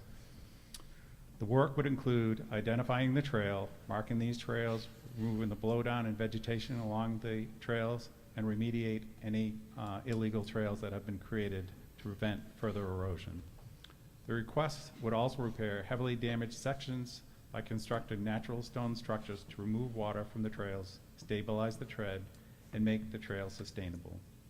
Funding will be used for a program director to oversee the project, for trail crew, a trail survey, and supplies. The National Forest Foundation is providing up to $36,740,000 in match in staff and volunteer time. Ascot, Aorc, and staff recommend to fully fund this project, and I'd be happy to answer any questions you have. I believe Rebecca is also on the phone. Thank you very much. And Rebecca, thank you for joining us. My question, I mentioned this to staff earlier when we got the information, again relates to the scoring. If you could just clarify again why the low numbers compared to some of the other areas and the relevancy, I guess, of the scoring. Sure, Mr. Chair, members of the board. So this project is maintaining an existing trail, which is the #1 priority, and that's all they're doing, just maintaining existing trail, which is sorely needed in this area because the trails are no longer there due to the fire. So since they only have one item that they're identifying the priority plan for the 2020 plan, that's why the scoring is so low. But it certainly is a needed project. Thank you. All right, any comments, questions from board members? And again, Rebecca, thank you for joining us. And Nick, I believe you're on the phone as well? Yes, sir, I am. Thank you for considering our proposal. Well, thank you for joining us. Is there a motion to approve these two? Mr. I'm Chair, sorry. You're going to White Mountains. I'm sorry, Nick, I preempted you. I apologize for that. Mr. Chair, members of the board, TRAX is a volunteer group dedicated to using, promoting, preserving, and protecting multi-use trail in the Apache Sitgreaves National Forest in northeast Arizona. The proposal would purchase 43 bike and hike ramp gates for use on the White Mountain Trail System, a 200-mile non-motorized trail system in the forest. These ramps will improve and facilitate trail usage of hikers and bikers while keeping cattle secure in areas that once had gates that needed to be open and closed with each user to keep the cattle within their range. The goal is to install 2 per week until completed. These gates will require minimal ground disturbance as they'll be using screws at the 4 corners to submit these. One of the questions that staff asked was about equestrians and those with mobility devices which couldn't navigate these ramps. And we were told is the gates will remain there for those that have horses or those with mobility devices that can't navigate these ramps. Funding will be used to, for these 43 gates and hardware, the funds will be used for that. And the reason why this one scored, this is the second priority, which is develop support facilities. So it doesn't score as high as the National Forest Foundation because it's just, again, this is just one line item on the project priority that they're using. They're going to provide up to $25,800 in volunteer match. Staff, Ascot, are recommend to fully fund this project, and I'd be happy to answer any questions you have. Thank you, Mickey, and again, thank you, Rebecca and Nick. Are there any questions or comments? Go ahead, Board Member Buchanan. Do you have a picture of these? So I want to make, okay, I'm sorry, go ahead. Repeat the question. So I just want to know if we have a picture of these ramps, because I'm trying to understand, it allows cyclists or hikers to use, but horses won't cross it and cattle won't cross it, if I understood that correctly. Correct. And yes, a picture was submitted with the grant. They're manufactured here in Arizona. They have been installed successfully over many years on the Tonto, the Gila, Coconino, LOST trail near Superior, et cetera. But they're basically a domed cattle guard design. So the hikers and mountain bikers can use the trails, but they're not for equestrians. The equestrians and people that don't want to use the ramp will use the existing gate that they have to open and close. Right, thank you. I understood that. I was just trying to understand what it was we were looking to approve, but I think I have at least a mental image of it. Thank you. Is it in the packet? Did you print the whole packet? Yeah, I saw the picture. I was just trying to remind myself of what that looked like. Anyway, any other comments or questions? You got it.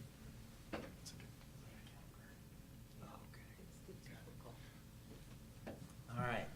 Hearing no other comments or questions, we're ready for this item, D6. Is there a motion to approve? Mr. Chair, Jeff Buchanan, I move that the Arizona State Parks Board approve funding for the 2022 Heritage Fund non-motorized grant applications as follows. National Forest Foundation, Santa Catalina Trails Rehabilitation after the Bighorn Fire in the amount of $100,000. Sorry, I left my reading glasses back. And the Trax White Mountain Trail System in the amount of $59,125. There's a motion on the floor. Obviously, the cap is getting in the way. It's squeezing. There's a motion on the floor. Is there a second? Mr. Chair, Terry Palmberg, second. It's been moved and seconded. Mickey, I just have a question because we talked about the earlier historic one, trying to zero out. How many, this is Heritage Fund, are we near the conclusion of that fund as well? Mr. Chair, members of the board, there is $88,000 left in that funding. 88,000? Yes, and we have several pending grants that will be submitted. Okay, thank you, appreciate that. All right, roll call vote. Dale Larson. Aye. John Sefton. Aye. Lisa Atkins. Aye. Jeff Buchanan. Aye. Debbie Johnson. Aye. Sarah King. Aye. Terry Palmberg. Aye. Mr. Chair, the motion passed. And again, Rebecca and Nick, thank you for joining us today. Thanks so much for everything. We really appreciate it. All right, Definitely. I appreciate your efforts. thank you. We appreciate you complimenting us. All right, let's go on to the next item. Mr. Chair, members of the board, the Heritage Fund Environmental Education Grant provides matching funds to develop and promote outdoor and environmental protection programs related to outdoor recreation. A total of $500,000 was appropriated for the environmental education program during the 2021 legislative session. A sponsor may apply for up to $100,000 per project. In this cycle, there were 2 projects that were submitted. The Verde Valley Cyclists is a nonprofit that has volunteers on mountain bikes that patrol both the Red Rock Ranger District and the Verde Valley Trails system. There are 62 volunteer patrollers that assist, educate, and inform trail users with bike issues on the trail, provide first aid to those in need, and talk about trail etiquette along these trails. The volunteers have their own bikes and safety gears. The grant request is to provide uniforms for new volunteer, first aid kits, patches, bike plates, and mountain bike skills training for these volunteers. There also is $3,567 in volunteer patrol hours that will be used as match. The Verde Valley Cyclists have received several grants in the past, and all of the grants were completed within budget, and all were closed ahead of schedule. Staff and AORC and ASCOT recommend to fully fund this project, and I'd be happy to answer any questions you have. And I believe, is Doug Von Gozick? It was Kevin. Kevin would. Oh, Kevin, I'm sorry. Yep. So Kevin is on the line. Kevin, thank you for joining us. We'll go on to the Verde Valley. So did you do both of them, or the second one? Go ahead. The Verde River Institute is a nonprofit devoted to the conservation and promotion of the Verde River in central Arizona. The staff and volunteers for the Institute will develop a program to teach students how to perform various tests and measurements necessary to understand the Verde River and its changes due to climate changes. These programs will get students out on the river where they'll use the environmental DNA process that can identify both animals and plants that inhabit a specific area of the river. The hope is, with all this information, that the Verde River will continue to provide a healthy and diverse ecosystem that can be enjoyed by all. The plan is to educate 150 people during its first year. The funding will be used for part-time staff person and supplies. Staff and AORC recommend to fully fund this project, and I'd be happy to answer any questions you have, and I believe Doug is also on the phone. That's where Doug comes into place. All right, thank you. Any questions or comments from board members? Again, Doug and Kevin, thank you for joining us. Is there a motion to approve? This is item D7.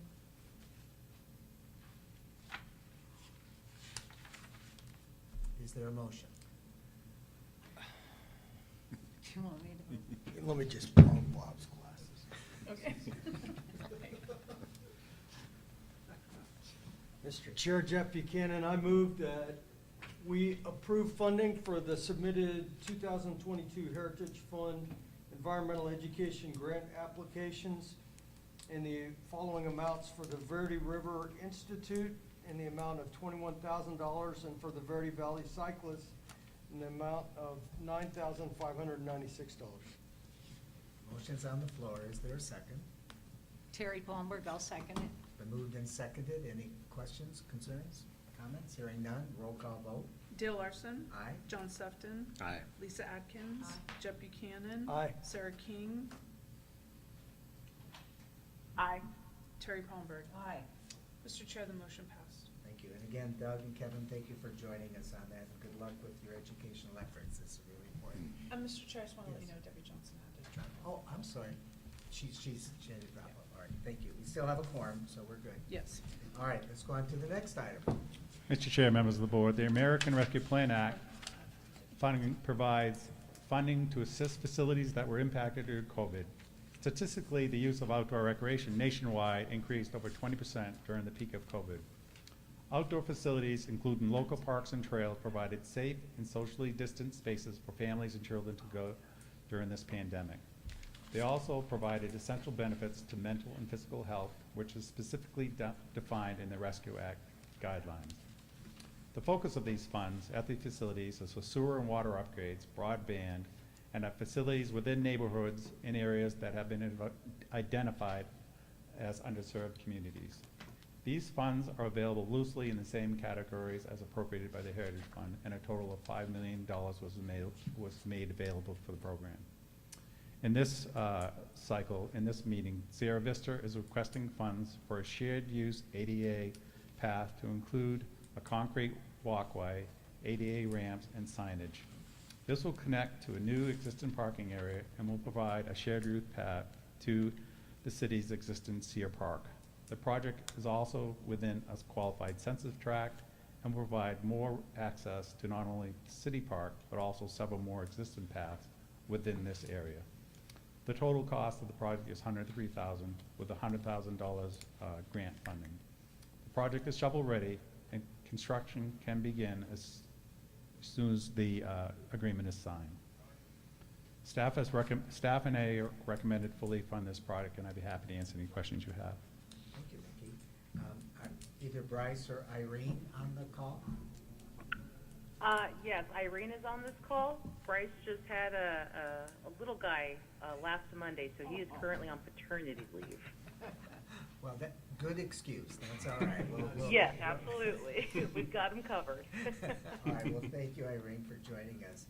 Any questions or comments about the ARPA grant for Sierra Vista? Mickey, the overall amount for ARPA does that eventually go away, or do you keep it until it's fully spent? What's the status of the budgeting for that account, since it's different than the others? Mr. Chair, members of the board, the plan is to have this money all obligated before the end of the state fiscal year. Okay, all right. And whereabouts are you right now? Do you have some idea? We're close, with the grant that will be coming next month, we'll be close to expending all these funds. Okay, all right, very good, appreciate that. And by the way, kudos to you and your staff for getting this out the door. I mean, this is no easy task at all, so highly responsible and professionalism, Mickey, so thank you. All right, with that in mind, is there a motion to approve the item with the ARPA application? Kelly. Excuse me, I'm sorry. Just trying to multitask. Mr. Chair, John Sefton, I move that the Arizona State Parks Board approve the 2022 American Rescue Plan Act grant applications as follows: Sierra Vista Cayetan Drive, shared use path in the amount of $100,000. It's moved on the floor. Is there a second? Second. It's been moved and seconded. Any discussion? Hearing none, roll call vote. Dale Larson. Aye. John Sefton. Aye. Lisa Atkins. Aye. Jeff Buchanan. Aye. Sarah King. Aye. Terry Palmberg. Aye. Mr. Chair, the motion passed. Thank you very much. All right, let's move on to the item 8D8, no, D9, I'm D9. sorry. And this is the HVAC start. Just an info item. Yeah, well, is this the scoring criteria that we're doing? Mr. Chair, this is new funding, so I'll talk about the funding availability and process, and then go through the scoring, so what the funding is for. I got you, you're right, I'm sorry. So item 9 is the information, then we'll go into the scoring. Correct. Okay, gotcha. Mr. Chair, members of the board, in January, the Governor's Office released $1 million in American Rescue Plan Act funding to be issued to nonprofits and public entities with historic outdoor recreation facilities to repair or upgrade their HVAC air filtration systems to provide a safe and healthy environment for visitors during the current and post-pandemic environment. No more than 20% of the funding can be used to any one grantee, or $200,000. Arizona State Parks, after this meeting, will finalize the scoring of these grants, have already created a simplified application, and scheduled to have a workshop on the funding opportunities scheduled on Monday. These projects should be shovel-ready, do not require a match, meet all code requirements, have all the needed permits, and use licensed contractors to install these systems. But any HVAC project within a historic building will also have to be reviewed by SHPO prior to installation. All scoring has been approved. After scoring is approved, like I said, we're going to have a workshop on Monday. And if you have any questions on the process or procedures, I'm happy to answer any you have. All right, any thoughts, comments? I guess not, oh, go ahead. I have just one Sure. question. No, it's regarding the next agenda item scoring.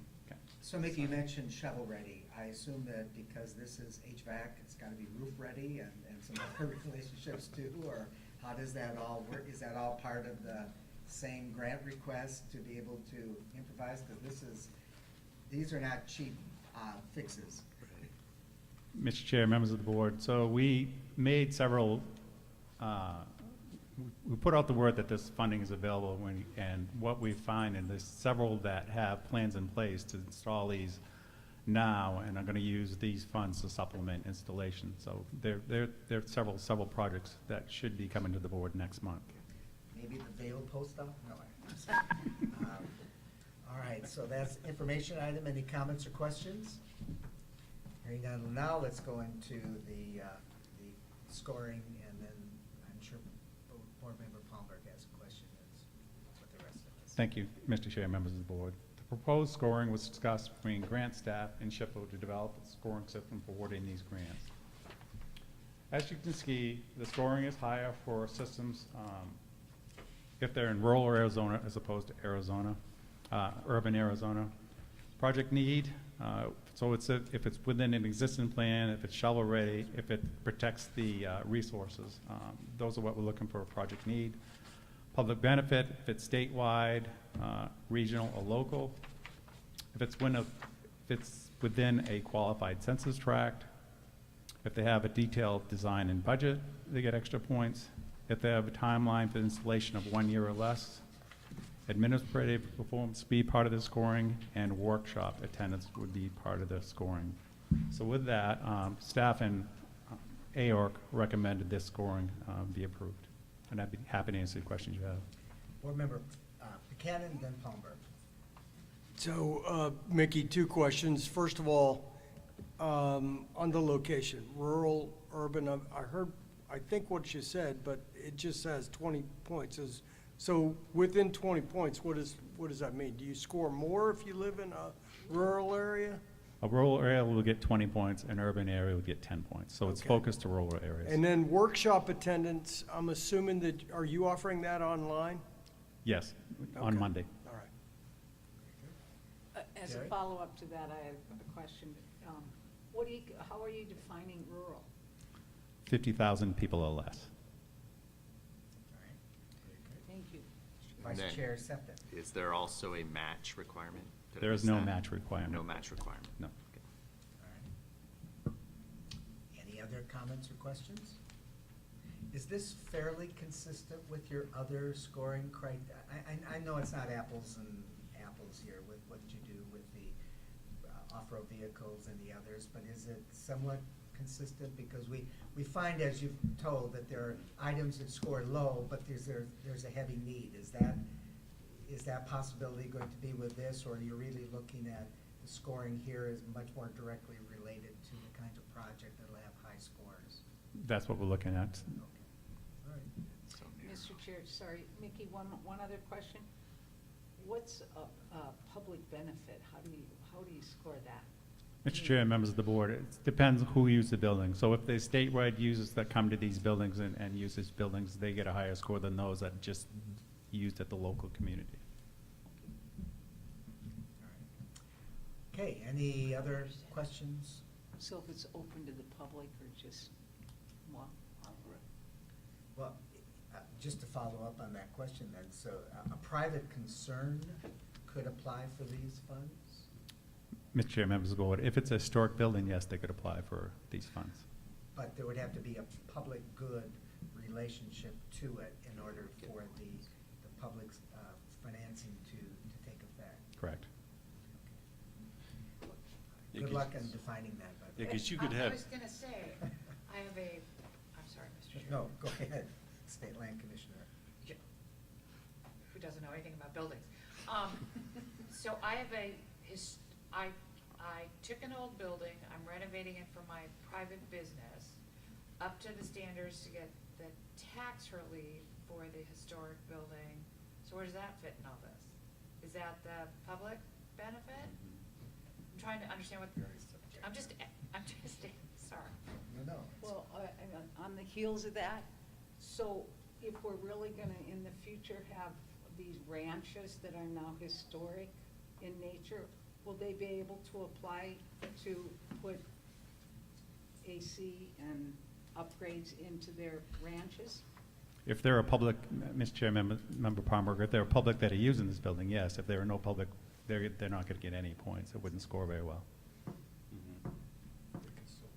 Yeah, so Commissioner Atkins, that's a great point. You have historic buildings that are for private businesses versus a historic building that is open to the public for tours, educational. That would absolutely score higher than somebody who's renovating their consulting So we're not telling firm. you can't apply, we're just, there's It'll a score low. standard, got it, okay. Right. So, Mr. Chair, Jeff Buchanan, I'm struggling with this a little bit. That's come out. It's about the scoring, and there's 12 points out of 100 available for public benefit. And as was just pointed out by an example, you could have a completely private enterprise that still qualifies, they can apply, and if we don't have enough other applications within a certain time frame that score higher, it's likely that they would get funds for this. And I'm thinking back, with that in mind, I'm thinking back about our mission. Okay, it's kind of the dual mission of helping to conserve resources and providing access to the public. If that happens, all we're gonna be doing is conserving, not access to the public. And so that leads me to believe that maybe the public benefit portion of the scoring should be higher. Otherwise, we're kind of failing in our balance for what we're supposed to be providing for the state. Yeah, Mr. Chair, I'll answer that. Those are great points. First of all, this is your criteria, so you can do whatever you want. It really, if you want to highlight something, move it up and down, it's totally your prerogative. The second is that this is meant for our folks to review grants and be objective. You know, everybody's being compared to the same. That does not mean that the board or AORC or AHAC even doesn't have subjectivity when they're reviewing these grants and approving. So there's that flexibility as well, but to your first point, you can change those points any way you'd like to, if it makes sense. So, Mr. Chair, another question. So what is administrative performance? Would that help define? Would they get more points if it's public because you're administrating more? Mr. Chair, Member Palmer, administrative performance, everyone's going to get 4 points in this category. In the future, though, administrative performance is, in past grants that we received, how was their performance? Were there timely reports? So that's if this program keeps going, that's where this funding, this category would come into play. Mr. Chairman? Go ahead, Commissioner. So is there any language in the American Rescue Plan that might guide the questions that we've asked about a private building seeking funds for historic, the whole construct of that? Is there anything in the act, committee report or something else that might inform where that, if there's any line and where it is? I'm thinking about somebody who has a private building that has historical significance, has gotten all the approval for that, and suddenly there's a new revenue stream for that private building to be able to do some work to maintain the historic nature of it. But yet there may be other places that, I'm just worried about the revenue flow. So what was the intent of the American Rescue Plan? If it's silent, we've got plenty of room to maneuver. If it's not silent in the committee report, I just am wondering, or the floor debate or something else. This could be just a, unfortunately, typical, let's hand out the money and don't put any framework around it. And I'm not trying to, I'm just trying to understand. Mr. Chair, members of the board, the board can make the requirement that this be open to the public if they choose. We certainly can do that. The board could be more restrictive than the American Rescue Plan Act itself. So. Is there I think just to continue Commissioner Atkins' comment, is there language in the overall ARPA grant that gives some direction and guidance as to how these things, or is it very, very loose, up to the in this case, the state of Arizona, to be able to further define? And I assume other state agencies are also implementing ARPA funds and the like, so Bob, is it? Yeah, I think so. I mean, the governor's office is really driving the wide open, essentially the governor's appropriation to this. But to your point is a good one. The only direction that we really received is these funds are meant to help those communities and those entities that were the most hurt during COVID. And that's why we've looked at, well, rural was certainly hit harder. City of Phoenix, City of Tucson, and the governor all received ARPA funds directly for implementation. So what we've tried to do is really meet the vision for the governor's office, is to really stress the rural, really stress partnerships, but the granting criteria is really, I think Mickey and his team just kind of tried to follow our existing, but doesn't mean you guys can't change this up any way you'd like. It's really your purview.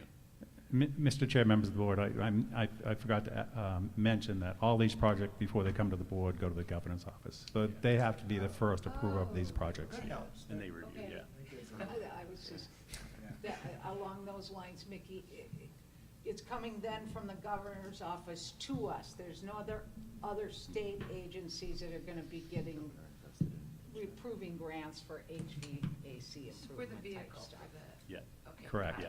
Okay. Yep. So they approve it, before it comes to the board, they approve this funding for that entity. I know that board member Debbie Johnson has dropped off, but is AOT getting ARPA funds as well? Yes, they are. They get a significant amount for tourism, marketing. So, to the point of what the commissioner was mentioning, there's gonna be a lot of private concerns that will be, I assume, wanting that money, because in their case, it's a business enterprise relationship. So the public benefit with that would be that the public can benefit from coming in. Yeah, right. So it's the executive's decision and the agencies are carrying out the implementation.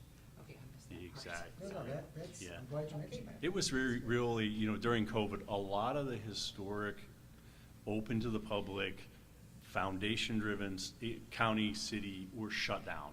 And that really affected not only the revenue, staffing, and all of those other bad consequences of COVID. These funds were really meant to come back in and really shore them up and make them strong again. Does it make sense that we just play with the numbers, make project or public benefit / access 20 points and project needs 7? So, can I make a comment? Just, Mickey made a comment a couple of minutes ago, and to me, it really, I guess, gelled with me. Rather than us change the numbers that they will use to take a look at these and score them and weight them, seems to make sense to me that we ought to make a requirement that this is for public benefit. Because if we do that, Above and then- beyond the scoring thing. Right. Right. Because, again, I go back and I look at our charter and what we're here to do. And the intent behind the funds, what they're for is helping to improve the conditions of an already designated historic entity. So we're doing the conservation part. We can also do our part by bringing together a public good. Gotcha. It's a good idea. That's kind of the way I look at it. Perhaps to paraphrase what Board Member Buchanan's talking about, Mickey, I think the idea is that as the prelude to this of your scoring criteria, rather than mess with the points, we're saying it should be driven by the mission and the vision of the Arizona State Parks Board. So that's kind of the overall umbrella, and then you can define it accordingly. Does that make sense? Public access? Public access and benefit, something along that line, so that you have. So the suggestion would be is public benefit and access should perhaps be another qualifier for that. Public benefits, okay? All right. Any other comments or thoughts? Good luck with this. I mean, my hope is you're overrun with lots of applications, and then we can really put it on priority. Well, Mr. Chair, just as a formality, that if we remove that from the scoring criteria, that leaves 12 points out there. No, we're not removing, We're we're just just defining adding it. the word You're just access. adding access, okay. So, but you're not changing, okay, because I want to make sure we walk out of here No, no, today no, with, no, no, we're- with a We're scoring. not gonna mess with your math here. Okay, good. Thank you for clarifying. And I can see, and again, because Debbie's not here, but those dude ranches, I can Yeah. just see the idea that those are going to be potential impacts for these kinds of funds after that Exactly. last recommendation. So, anyway.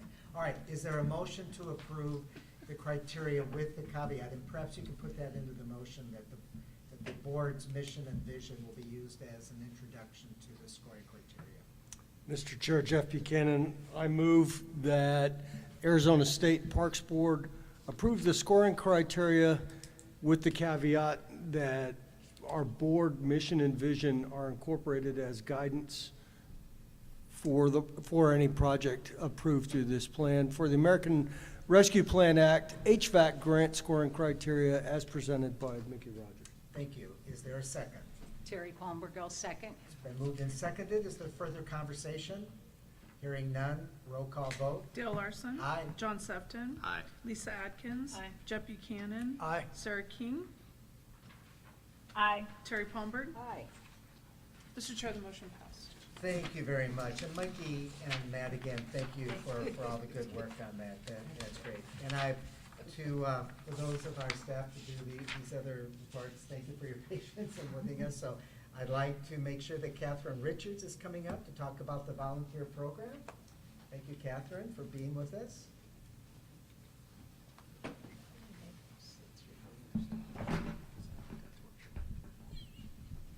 Good morning. You have 1 minute to say good Okay, morning. here we go, here we go. Are you cooking or? No, am I? you have it. I've never used one. Just the arrows on the.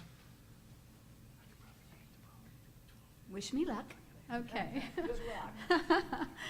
Mr. Chairman, members of the Parks Board, thank you for inviting me to provide you with a brief overview of the Arizona State Parks Volunteer Program. 2 months before the pandemic hit and the world shut down, I began my adventure with Arizona State Parks. My first year focus was to review and update the policy and procedure manual for the volunteer program. That was quite a task, reading through all the different edits and rewrites and determining what was appropriate, but we made it through and we created that manual. Then I also tackled the Volunteer Coordinator Handbook, which has been used as a training tool for our volunteer coordinators so that they can use that as a guide to increase and strengthen their own volunteer programs within their parks. And then the Volunteer Handbook, I created that for our volunteers so that when they are coming through the training process and going through orientation that is provided to them, which also gives them guidance on their policies and procedures that they are to follow. During year 2, I also established and implemented some very firm guidelines regarding our park and camp hosts and how long they can remain on park when they're volunteering for us.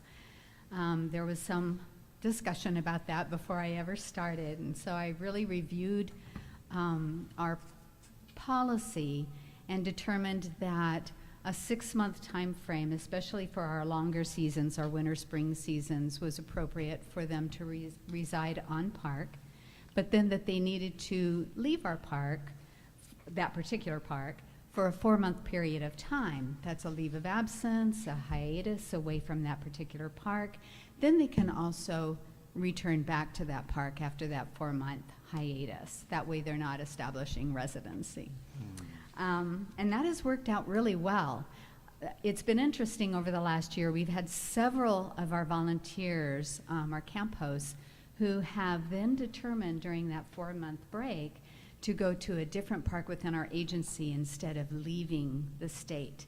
So it's been a win-win for them, and it's been a win-win for us, because a lot of training goes into our volunteers. So we're not losing that. And we're also not risking losing them altogether as they travel around the United States, volunteering for their agencies. So it's been a really good process. I've also strengthened our training records so that we're keeping an accurate account of the training that our volunteers undergo, especially our volunteers that are cash handling. We want to make sure that they are up to date and accurate on their training. And I have implemented that within the Volgistics volunteer management system. So there's an accurate accounting of their training. I record all of their certificates and all of their transcripts. So that has gone very, very well.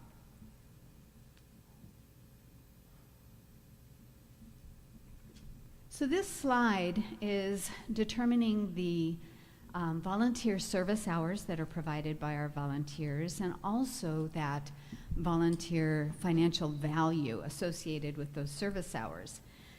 What I wanted to show you is really the effect of the pandemic to the parks. When you look at 2018 and 2019, you will see there's a slight dip. Not very big, you know, about 2.6% dip in volunteer service and the financial value. Nothing to worry about. 2019, that was the beginning of the pandemic. That's when we started seeing a decline of volunteer service. The interesting thing that happened in 2019, though, is many of our on-site volunteers actually ended up staying a little bit longer because where they were scheduled to go, those parks had closed, those states had closed. And so we allowed them to stay for a couple of months additional. So we got that volunteer service from them, but we allowed them to stay so that they could locate a new assignment out of our agency. And it worked well. 2019 and 2020, a larger dip. That was a 9.5% dip. But you have to remember, a lot of our parks closed, our historic parks. Catalina was closed for a period of time last year due to the fires. So that affected our volunteer service. Many of our volunteers also, especially our local volunteers, stepped down from service because of the pandemic. They just didn't want to take the risk of being around the public. Our camp hosts, however, they didn't have anywhere to go, so they were calling Arizona saying, we want to come work for you because we can't get into Nevada, we can't get into Oregon, we can't get into New Mexico.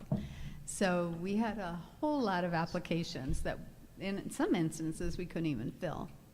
2020 and 2021, we're still looking at that dip, that 10% decline. The good news is that I ran a report this morning looking at last year's January and February and this year's January and February, and we are up.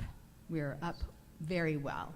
And so I'm highly anticipating that this time next year, as long as nothing else happens, that we're going to be okay. We're going to have a bounce back. So I'm encouraged by that.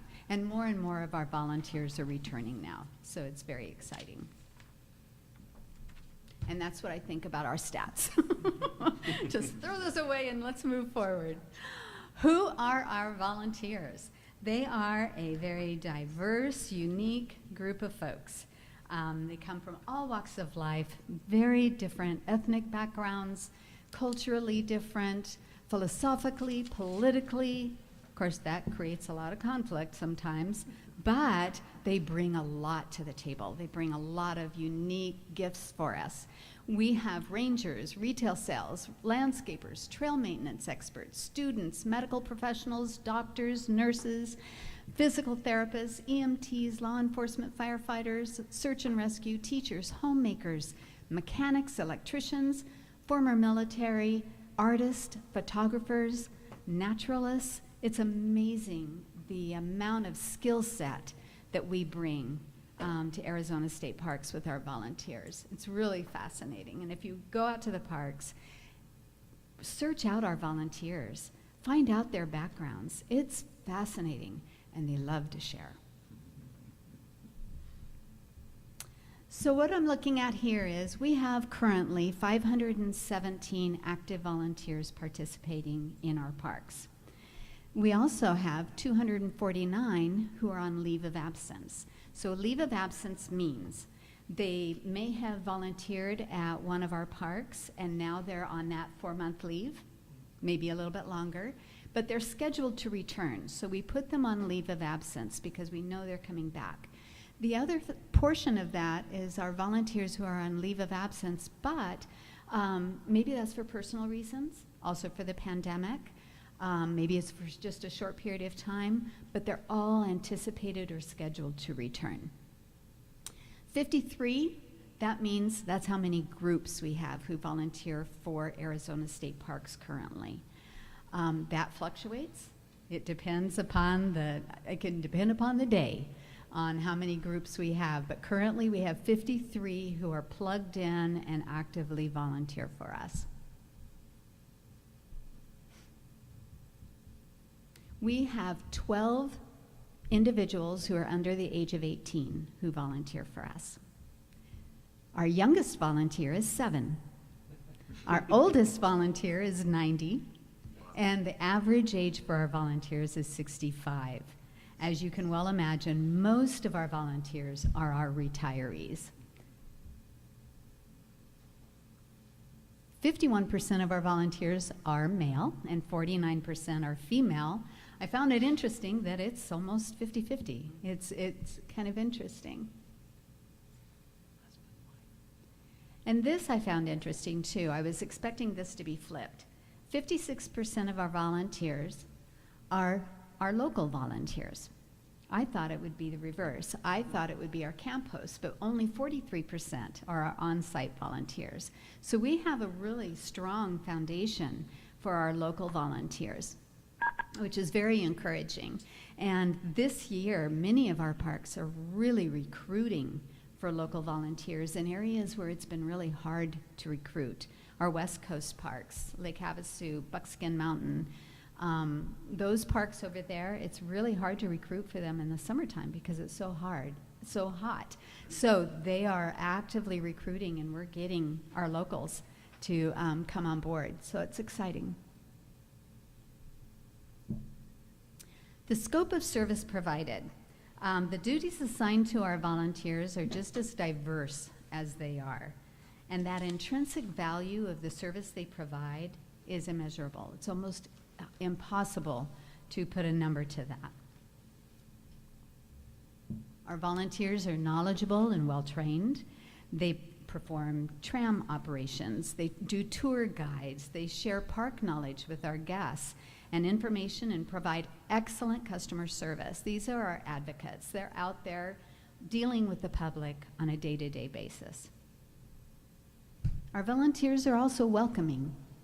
They work in our visitor services centers, entry station, our park store support group, and they collect fees, resource providers, they answer the phones, and they greet customers.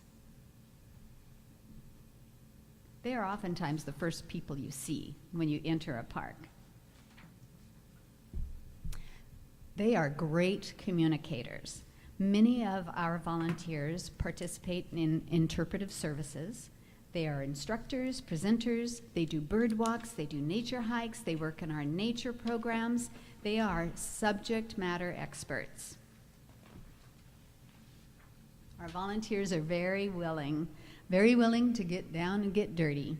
They provide our maintenance services. They do trail work, painting, weeding, cattail removal. If you've ever seen the cattails on the West Coast or up at Dead Horse Ranch, they are very invasive, and they get in that water and they remove those cattails. And that's what that center picture is up at the top. And then plumbing and electrical.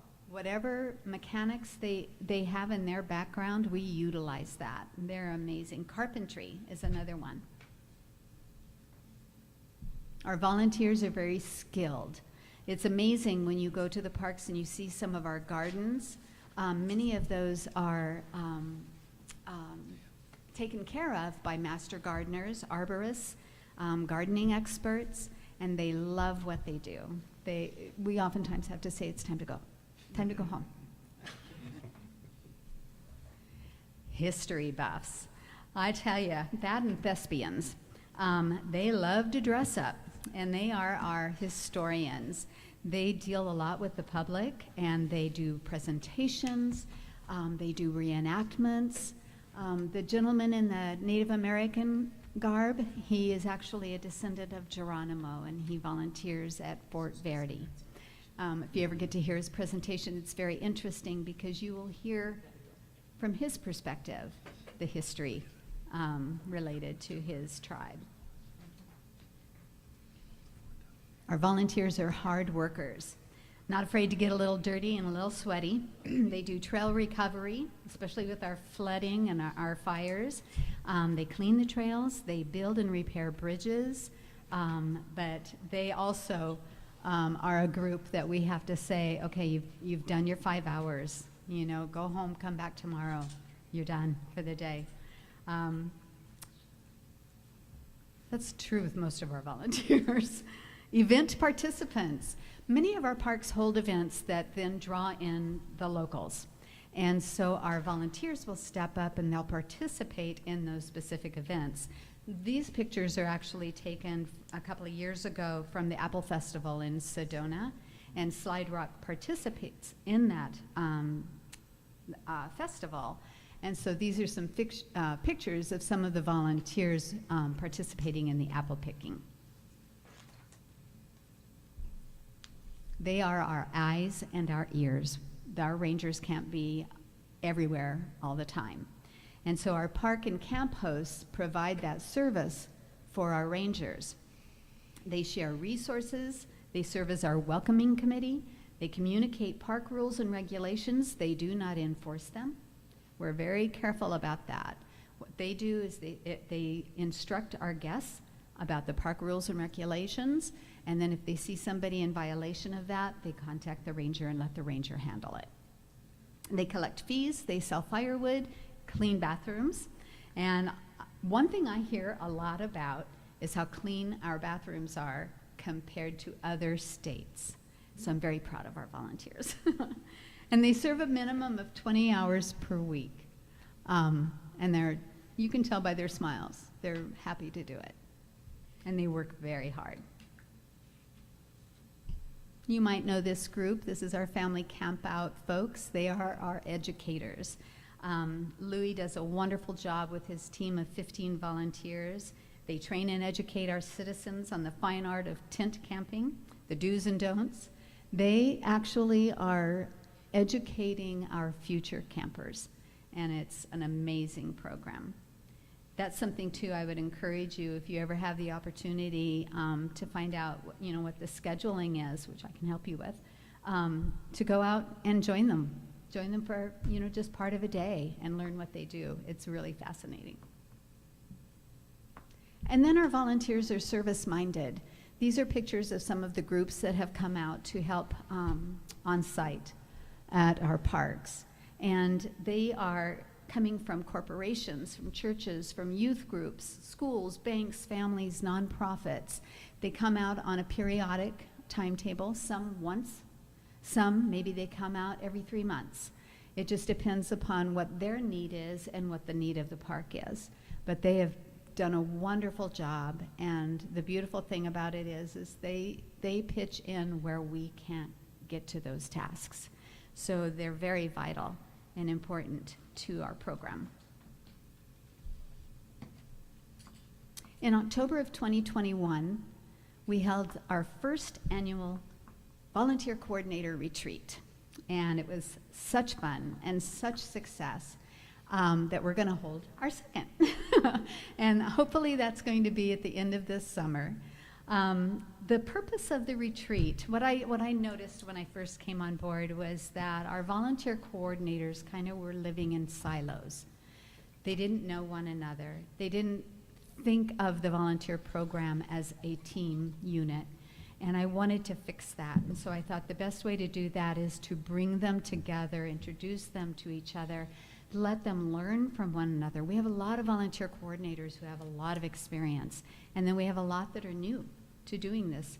So we held that event, and it allowed the volunteer coordinators to connect, to regroup, to refresh, and learn how to improve their individual programs. Those are the real stars, the volunteer coordinators. And this is at Tonto Natural Bridge at our retreat. I'm really proud of them. They work hard. They commit to this program, even though it's not something that most of them raised their hand to do. They were assigned it, but they own it and they do such a wonderful job. I'm very proud of them. So, what am I going to try to overcome this year? There are some hurdles to overcome. There's never enough time. I think we can all say that about our lives. But what I'm referring to here is that our volunteer coordinators are rangers. So they have dual responsibilities. And many times what I hear from them is, I just don't have time. I don't have time to dedicate to being a volunteer coordinator, but I want to. And so I'm working with the park managers and the volunteer coordinator to actually set aside and designate specific times. So they're not trying to squeeze that time in, but there's specific times when they do the admin piece, or they do the going out and evaluating their volunteers and connecting with them and going out into the park and seeing how they're doing, so that they have that time allotted to them. And as I'm inching my way through the parks, it's really starting to work. So hopefully by this time next year, we'll have a real rhythm going. Conflict, there's always going to be conflict. So that's a hurdle that we're just going to keep jumping over. But there are ways to resolve conflict, and there are ways to address conflict. And the conflict I'm referring to here, if you remember, I said that we have a very diverse group of volunteers, which means they don't always all get along. And they all don't deal with conflict appropriately. So that falls to the volunteer coordinator on how do I mediate this? How do I resolve this? And so I'm working with the volunteer coordinators with plans so that they understand what to look for, how to address them, how to address it before it happens in the orientation and the training, how to discuss these situations, and hopefully there'll be fewer and fewer conflicts that will arise. But we're working on that. Creative budgeting. What I mean by this is, I've been here 2 years now, and so I'm rethinking and relooking at some of the patterns that have been used in the past with where the money goes for supporting the volunteer program. Primarily our uniforms, that's where the bulk of our money goes. And so we're rethinking uniforms, relooking at what we provide the volunteers. Can we dial that down a little bit so that we're not spending so much money? So I'm revisiting that, and by fiscal year 2023, by the end, I will have that resolved. I'm excited about that.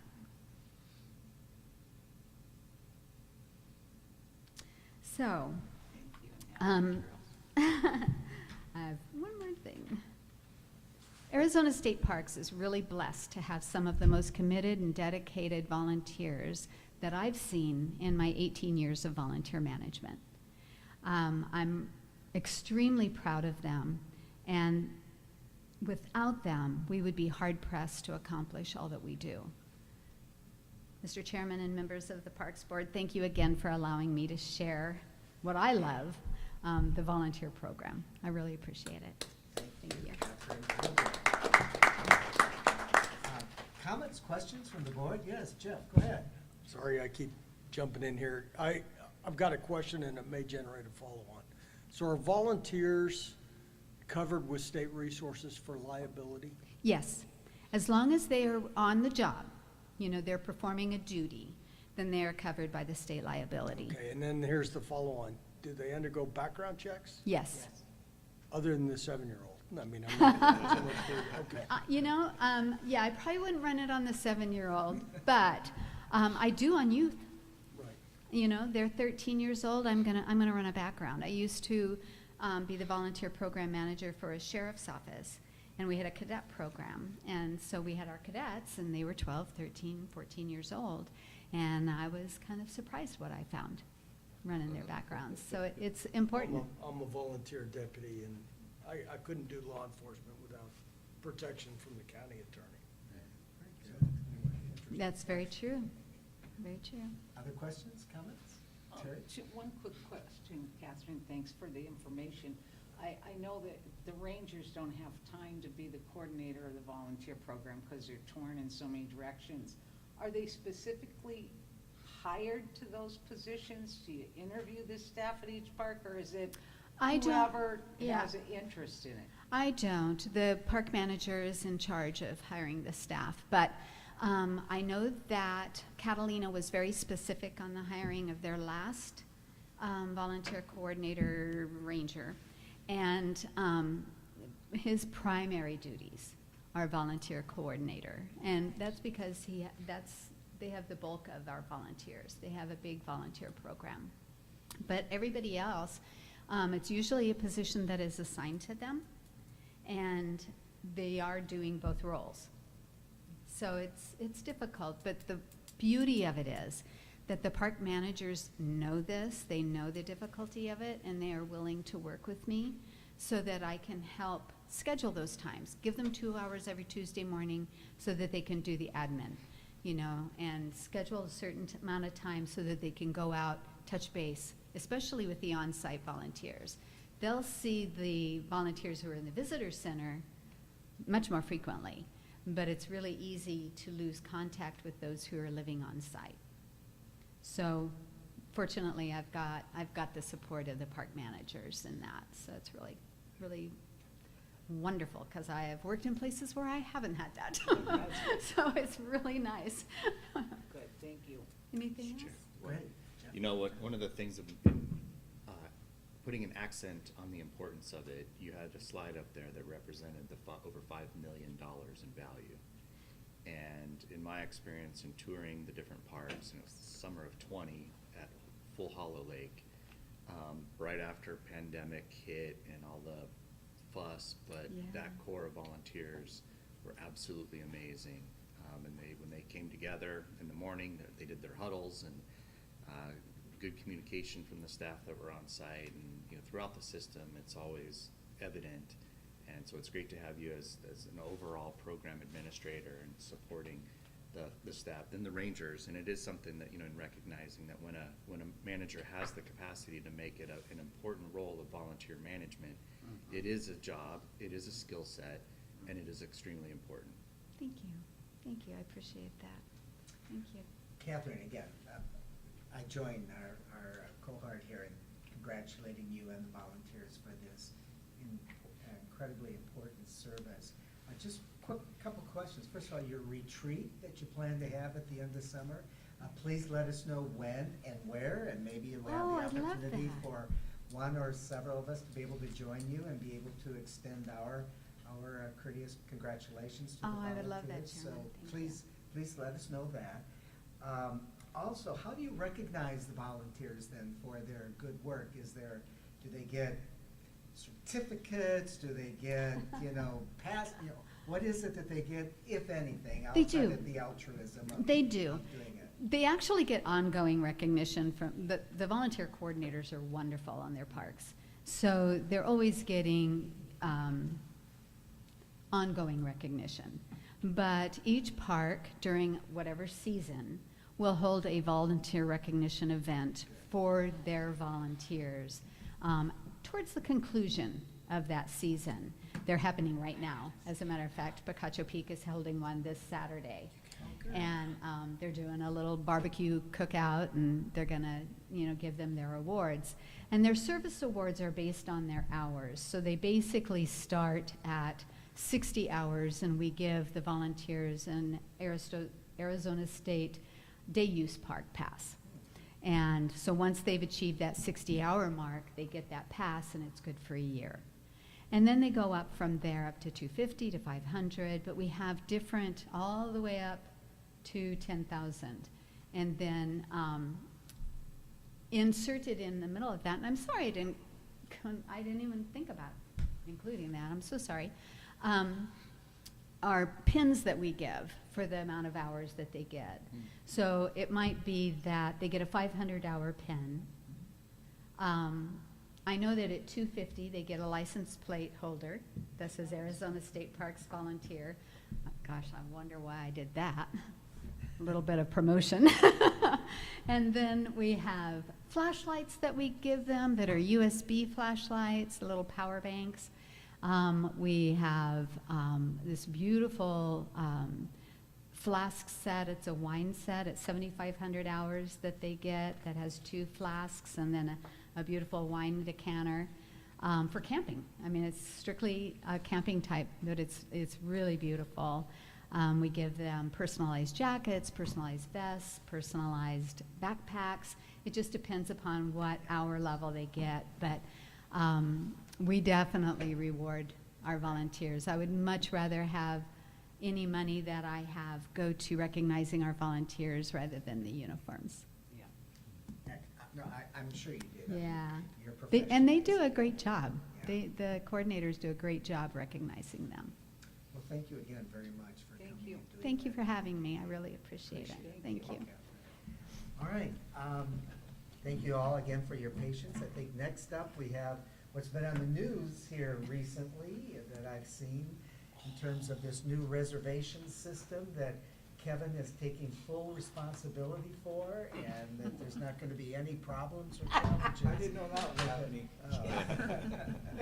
We need to stand up and stretch, as the chairman pointed out. That's We're well into always the free afternoon. to stand up and stretch. We have had a couple of newsworthy events happen recently, and we are well into, I was just thinking we're 4 months into this transition now.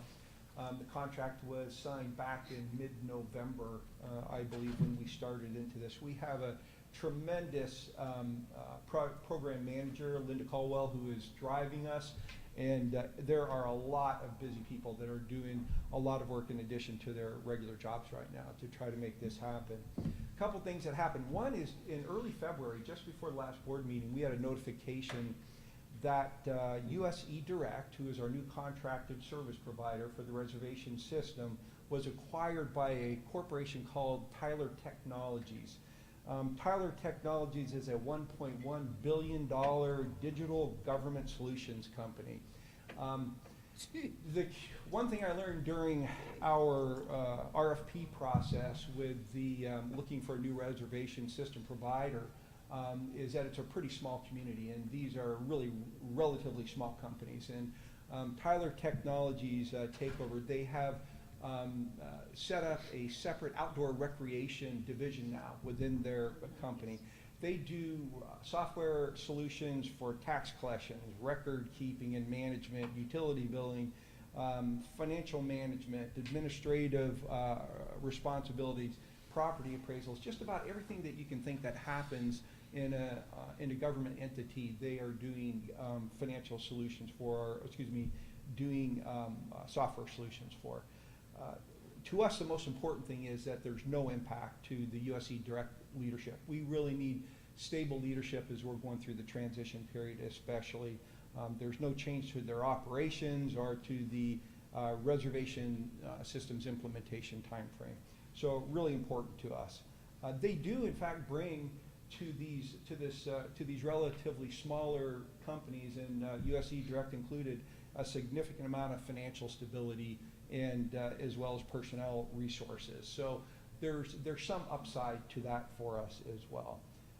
We've talked about US eDirect previously. They are a global company with operations in several places around the globe. They do have customers right here in Maricopa County who transitioned to US eDirect just a little bit over a year ago.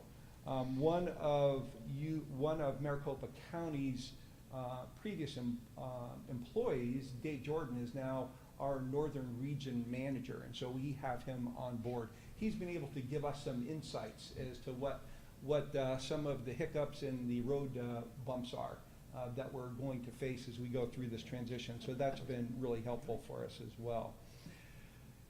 To address probably the biggest challenge that we're going to face, which is data transition, we recently made an announcement on March 1st that as of March 18th, we will no longer take future reservations beyond October 2nd. And then we will open back up all future reservations again up to a year in advance, which is our current policy after the go live. The contractual go live is August 1st, so We're anticipating sometime in mid-August, after we know the system is stable, that we will open up again for those reservations. Of course, when we open the floodgates again for future reservations, we're anticipating a big surge, and we need to make sure that the system is up and ready to handle that. The need for that temporary delay in future reservations is all central to the data issues.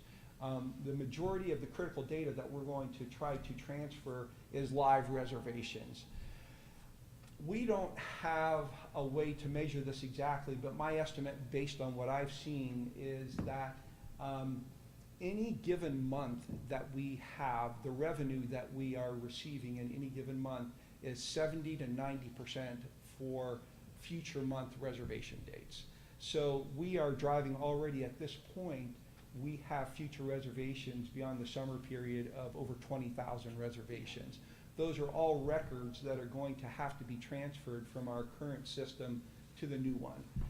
And a lot of complications can exist. There are issues with taking the data as it's formatted currently and trying to get it into the format it needs to be for the new system. A lot of the nuts and bolts that go with that are going to cause challenges. So this temporary cease in doing future reservations will allow people to make bookings through the busy summer up through the Labor Day period, but at the same time help us reduce the overall number of records that are out there that we have to get transferred. We know from the experience of Maricopa County, if you don't have good reservation, you open yourself up to double bookings and other customer service issues. We anticipate there will be some of that. We're working on other mitigation steps that we can take to prepare for that in the future as well. One of the other things that we want to minimize is the fact that there are a lot of cancellations on an ongoing basis, and we will have to do manual refunds for all of those cancellations that may take place. It's a very common scenario for somebody to book a reservation, they've been to the park before, the parks are full, if you look, many months in advance, and they'll see another one of their favorite spots open up for them, and they want to cancel their current one and rebook it. And so there's a lot of reasons why people are canceling and rebooking. But in the last calendar year, I believe we did over 50,000 cancellation transactions. So we anticipate that we may have up to half of that, 20,000 or more, that we'll have to deal with. Today, if you do a cancellation on the system, you click a box that says, please put this back to my credit card, and it's done online, it's done automated. In the future, that will have to be a manual refund. And the reason is, based on security rules that the banks have, you cannot transfer credit card information from the old system to the new system. And that is the real genesis of why you are stuck with doing a manual cancellation and refund process at that point. So the new system will allow you to go back to credit cards? The new system, Mr. Chairman and Member Palmberg, the new system will allow us to we can get credit card information. Oh, I'm sorry, yeah, so for all new reservations, it will be the same way. Okay. If So that's you're your just talking question. this transition period? We're just talking the transition period. Okay. Which is, again, why we're trying to minimize the number of records that we're gonna have to deal with that way. Just on that note, Kevin, so Yeah. during this window here that you're doing the transition, so how do you do a manual reimbursement? What is involved in that? Just out of curiosity. There are two ways to do that, and one of them is that with information from the customer, we can send a credit back to their credit card. However, it is a manual transaction that has to take place online. So we have to get a staff member to sit down, go into the computer, log in, and do whatever's required to initiate that credit back to their credit card. Or the other way, of course, is a manual check.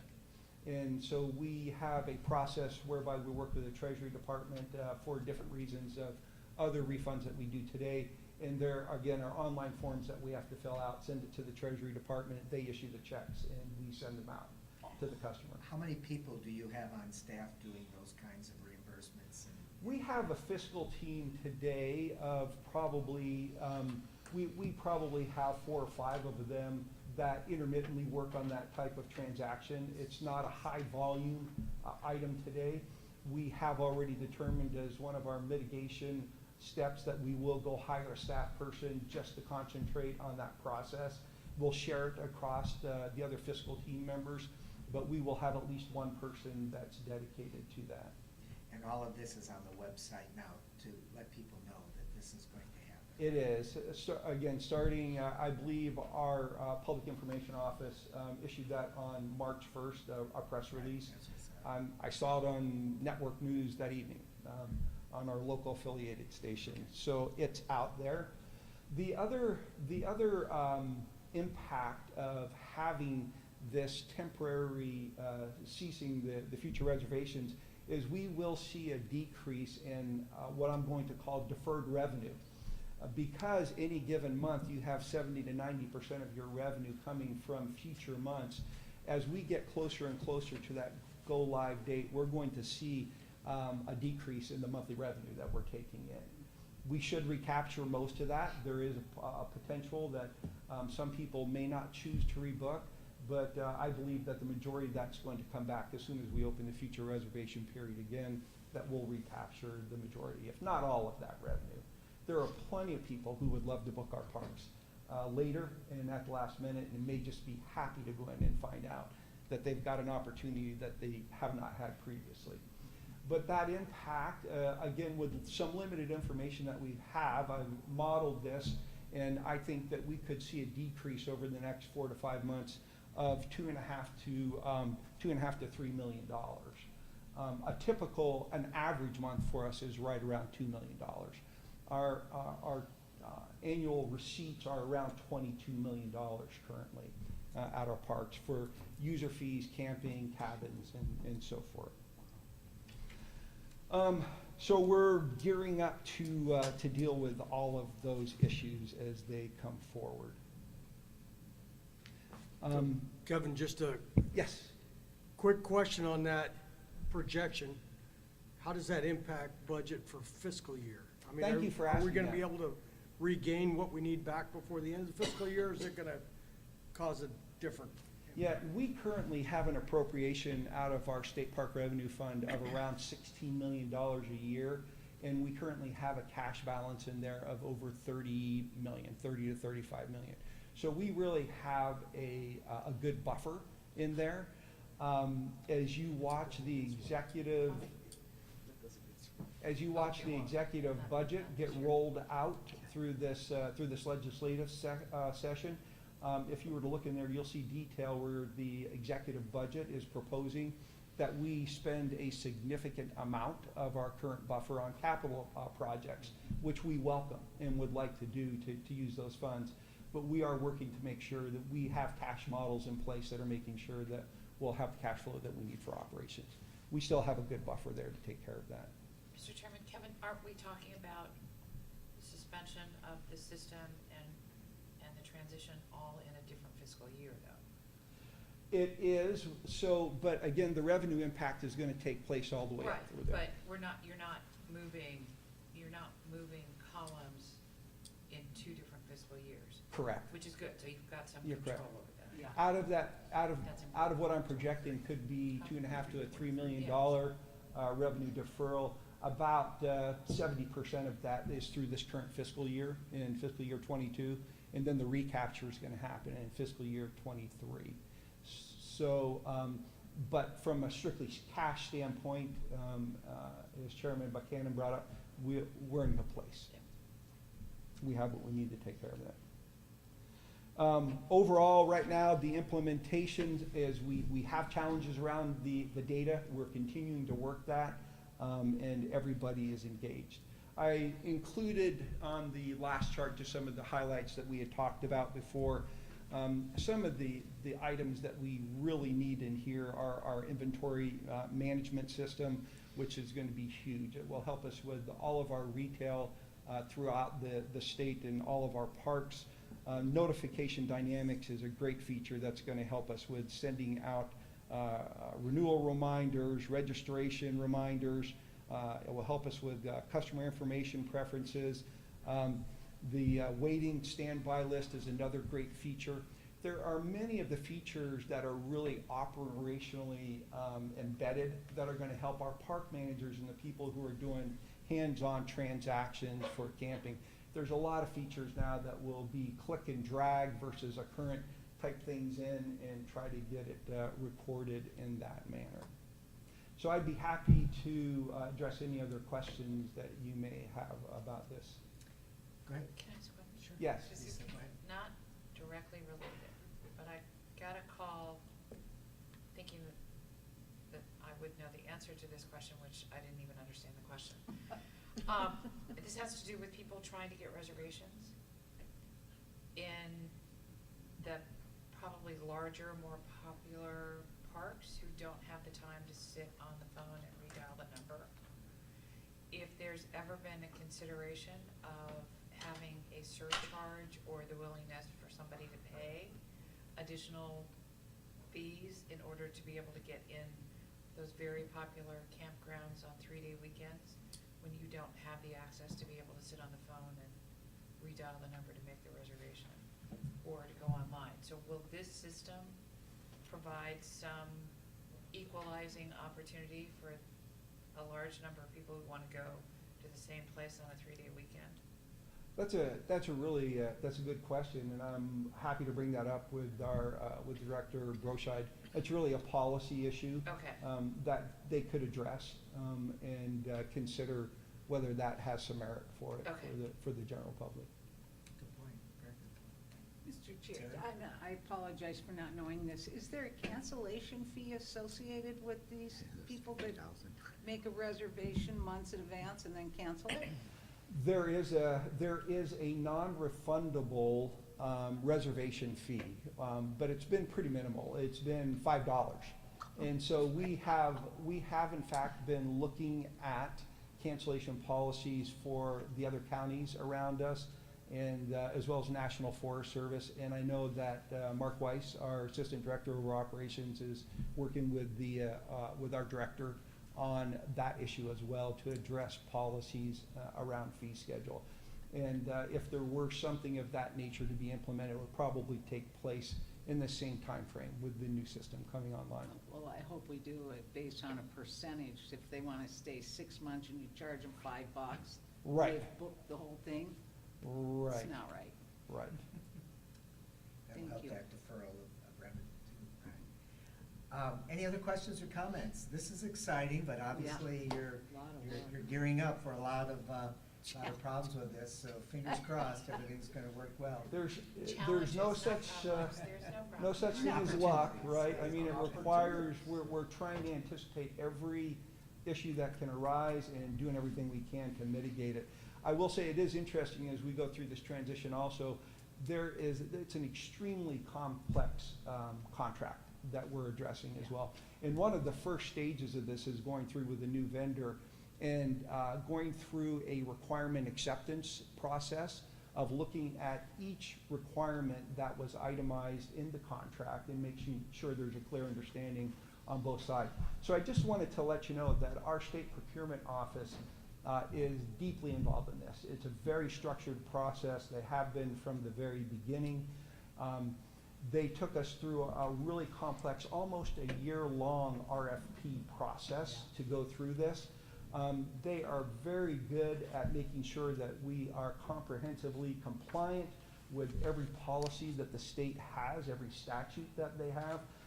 It was interesting to me that with very few exceptions, we were not allowed to even have a meeting with our cohorts about this without a presence from somebody from the state procurement office. So they're very aware of all the statutes, all the policies. They were great at guiding us through it, and they're continuing to be engaged with us as we go through the whole contract implementation process. Thank you. Before we call up Brittany to do the legislative update while you're here, and this is financial anyway, and it's information, so I don't think I'm breaking any rules. Can you just give us an update on the audit? Oh, yes, I'd love to do that. In fact, Director Broscheid asked me to do that. He said you may ask about that towards the end. So we, the Auditor General's office is engaged, as you know, in our current sunset audit. They did meet with Director Broscheid, myself, and Mark Weiss, our other assistant director, recently in the last couple weeks here. Had a great meeting with us. They laid out their timeline, gave us some preliminary feedback on the different information that they've been collecting, and really really were complimentary of all the staff. They have full access to all the staff at the agency on a one-on-one basis, and said that they're getting a lot of help that they need. We see, of course, all of the information that's being passed back and forth. They updated their timeline with us a little bit. They did let us know that at this point, I'm looking at the dates on here because the director jotted them down, but they did say that they would be completing their field work by early May, which means all of the data information collection would be complete by that point, and that they are anticipating having a complete report to release in late August, early September. They've been great to work with, and they did mention also that they would welcome an opportunity to give the board an update in the summer at some point, maybe in the June timeframe. So I'm sure the director will be discussing that with you as well, Mr. Chairman, and making arrangements for that to happen. Thank you, Kevin. Appreciate that. Very good. Very consistent. All right. Brittany, thank you for your patience. I mean, you know, the legislative session is still way, way away, right? I mean, nothing's happening down there that. It's always fun. Good afternoon, Mr. Chair, members of the board.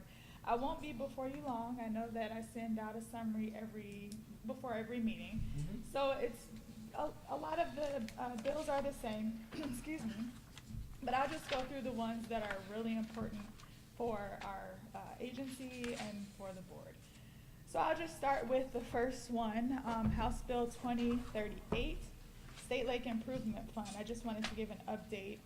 This passed through the Senate Appropriations Committee, and from my understanding, I'm not sure that it will go any further as of right now because it's going to be a budget discussion. So usually the bills go through approps, they pass through that committee, and then around budget time they stop and they get negotiated with the members and go through the budget procedures. So right now that bill hasn't moved any longer that I've seen. So I'll just keep moving if there are no questions. Okay. The fun one that everybody is interested in, I'm sure, is House Bill 2398, Arizona Dude Ranchers Historic Designation.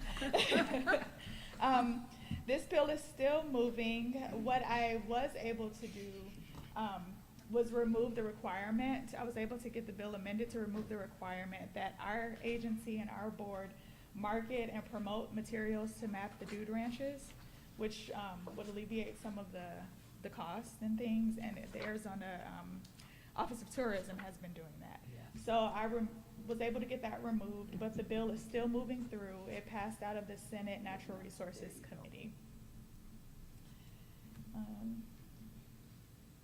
Another big one is, I think this is page 3, House Bill 2789. It's Arizona Trail Fund purpose. And this requires the Parks Board to administer the Arizona Trail Fund and the monies in the fund. And it adds constructing, maintaining, and improving water sources, signs, gates, and public access. That bill passed through House Appropriations February 21st. However, it has not moved out of the House. It has not gone to the floor for a third read or a vote or anything like that. So that is still in the House. Lisa? Is that the Arizona Trail? Yes.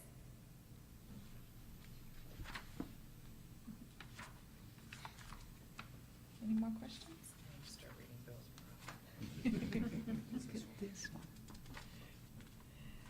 The next big one that I want to bring to your attention is Senate Bill 1270, State Parks Lottery Heritage Fund.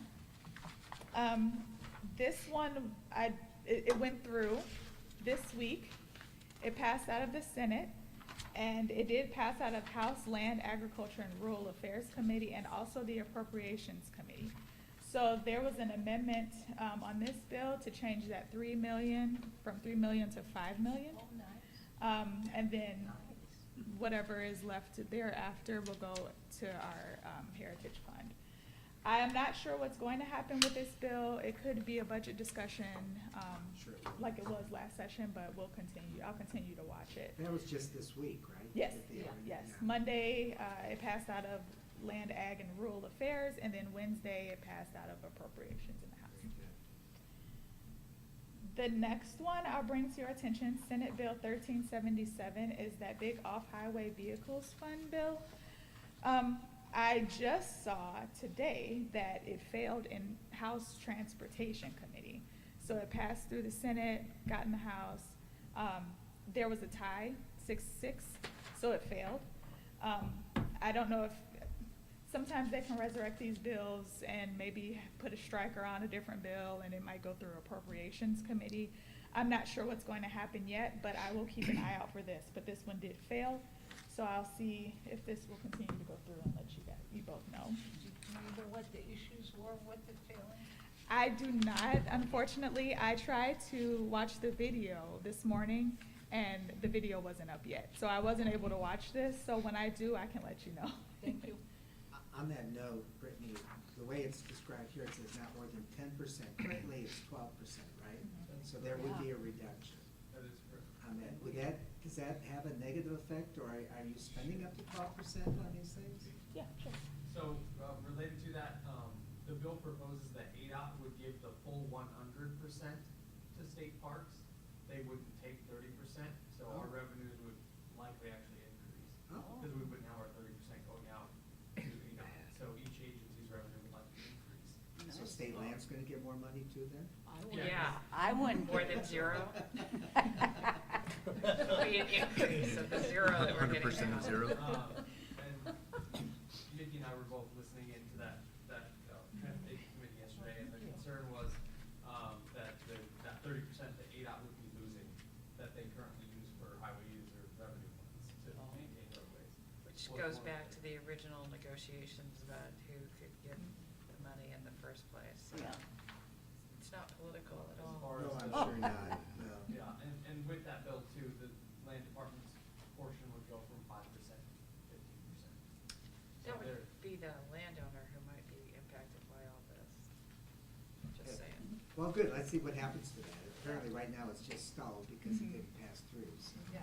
There's a bunch of negotiations going on with anything that has 3 initials of OHB in it, whether it's policy or money. Money. There's lots of conversations going on. They want to charge. Thank you, Matt, for watching that.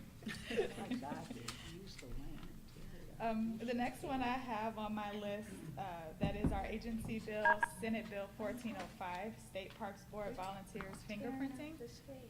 So this bill passed through the Senate, passed House Land, Agriculture, and Rural Affairs Committee, and I just saw today, as we were in this board meeting, that it passed third read voting on the floor in the House, so it's going up to the governor. Which one?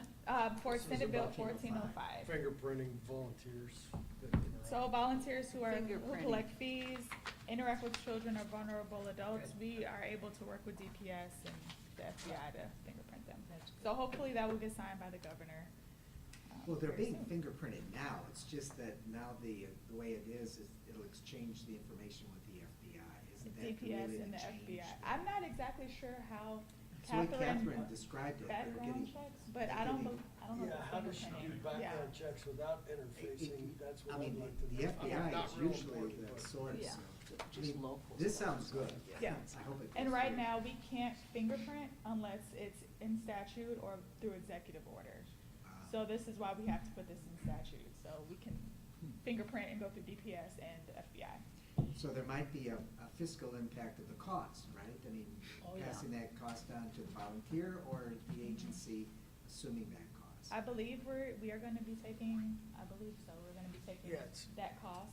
And for volunteers, I believe it's $20 for a fingerprint, if I can Oh, yeah, remember that makes correctly. sense. Yeah, I'm just curious, but anyway, good to know that. Give them that big ass. The last bill I just want to bring to your attention, and I was reading it and apologize, I didn't change the summary, but there was a strike everything, 1596 off-highway vehicles. This is another off-highway vehicle bill. This one just creates an OHV study committee, and it includes the director of the land department or designee, director of parks or designee, director of game and fish or designee, and director of ADOT or designee. Right now, that one did pass out of Senate Transportation. It passed out of the Senate, and it is referred to House Transportation, but it hasn't moved at all right now. So that's all I have at this moment as far as the major bills that affect our agency and the board. Next week is the last week to hear bills in the respective committees. The week after that, the appropriations committees will meet, and that will be the end of all committees until budget happens. And also, I wanted to bring to your attention that Tuesday, April 5th, we will be having our first Arizona State Parks and Trails Day on the Senate lawn. April 5. I'm out of state. Oh.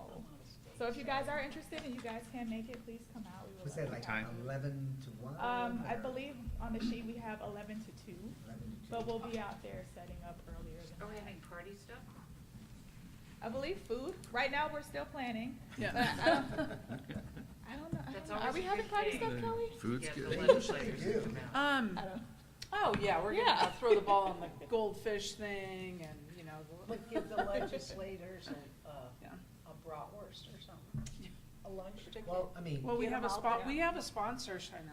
So we're throwing goldfish? What was that? if you're gonna- if That you're was gonna game and get, fish. if you're gonna get the legislators to Revenue for attend, you anything. need to feed them. to So, I Absolutely. mean, that's all part of it. Absolutely. That's a part of the plan.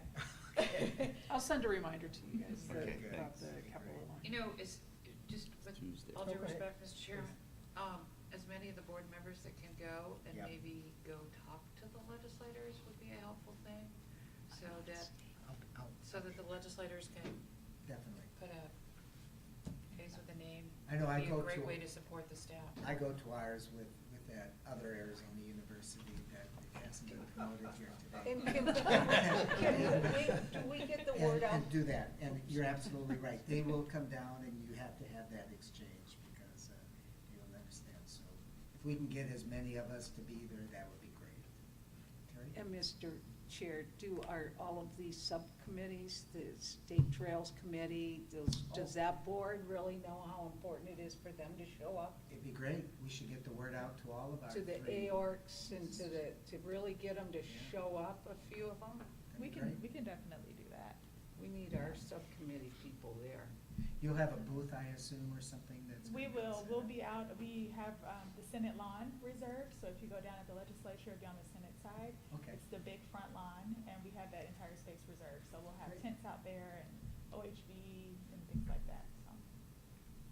And one more thing, I just wanna remind, just Board Member Sarah King and Board Member John Septon, I was also told that you will be confirmed on the 23rd, which is next Wednesday, so Yay.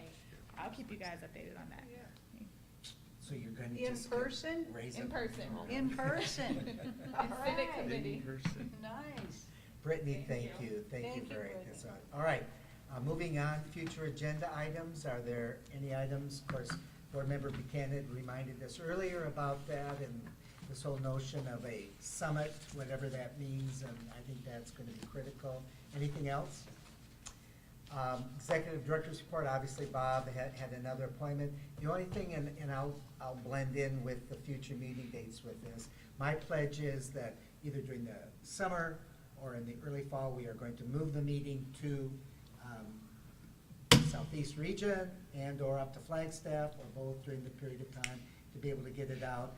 I'll be sending out notices through Kelly to make sure that we can kind of get this confirmed as soon as possible so we can plan for the dates. Is this a day trip? Is it an overnight? Just exactly what it will be, and that we will encourage our volunteers up in those areas to be able to perhaps be a participant in this. Go ahead, Jeff. So, the other thing that I would do along with that, and I'm not sure how we work this, but it's to advertise it and get the word out to wherever we're gonna go, to invite the public. Yeah. To actually come in, you know, again, if we were gonna go to Reardon Mansion, hey, make a big deal there through NAU or whatever. Get people involved. Right, I absolutely agree with you. A good opportunity for us. Current events, any board members like to share any information that's going on? Not call to the public. This is an opportunity for members of the public to share their items without board discussion. Hearing none. Got the future meeting dates down. If nothing else then, by the way, thank you for your patience, all those. Board Member King, thank you for staying in there with us today. Absolutely. Right. Thank you, Sarah. Right. Still there. Meeting's adjourned. Dale, I know I can't make a September meeting retreat.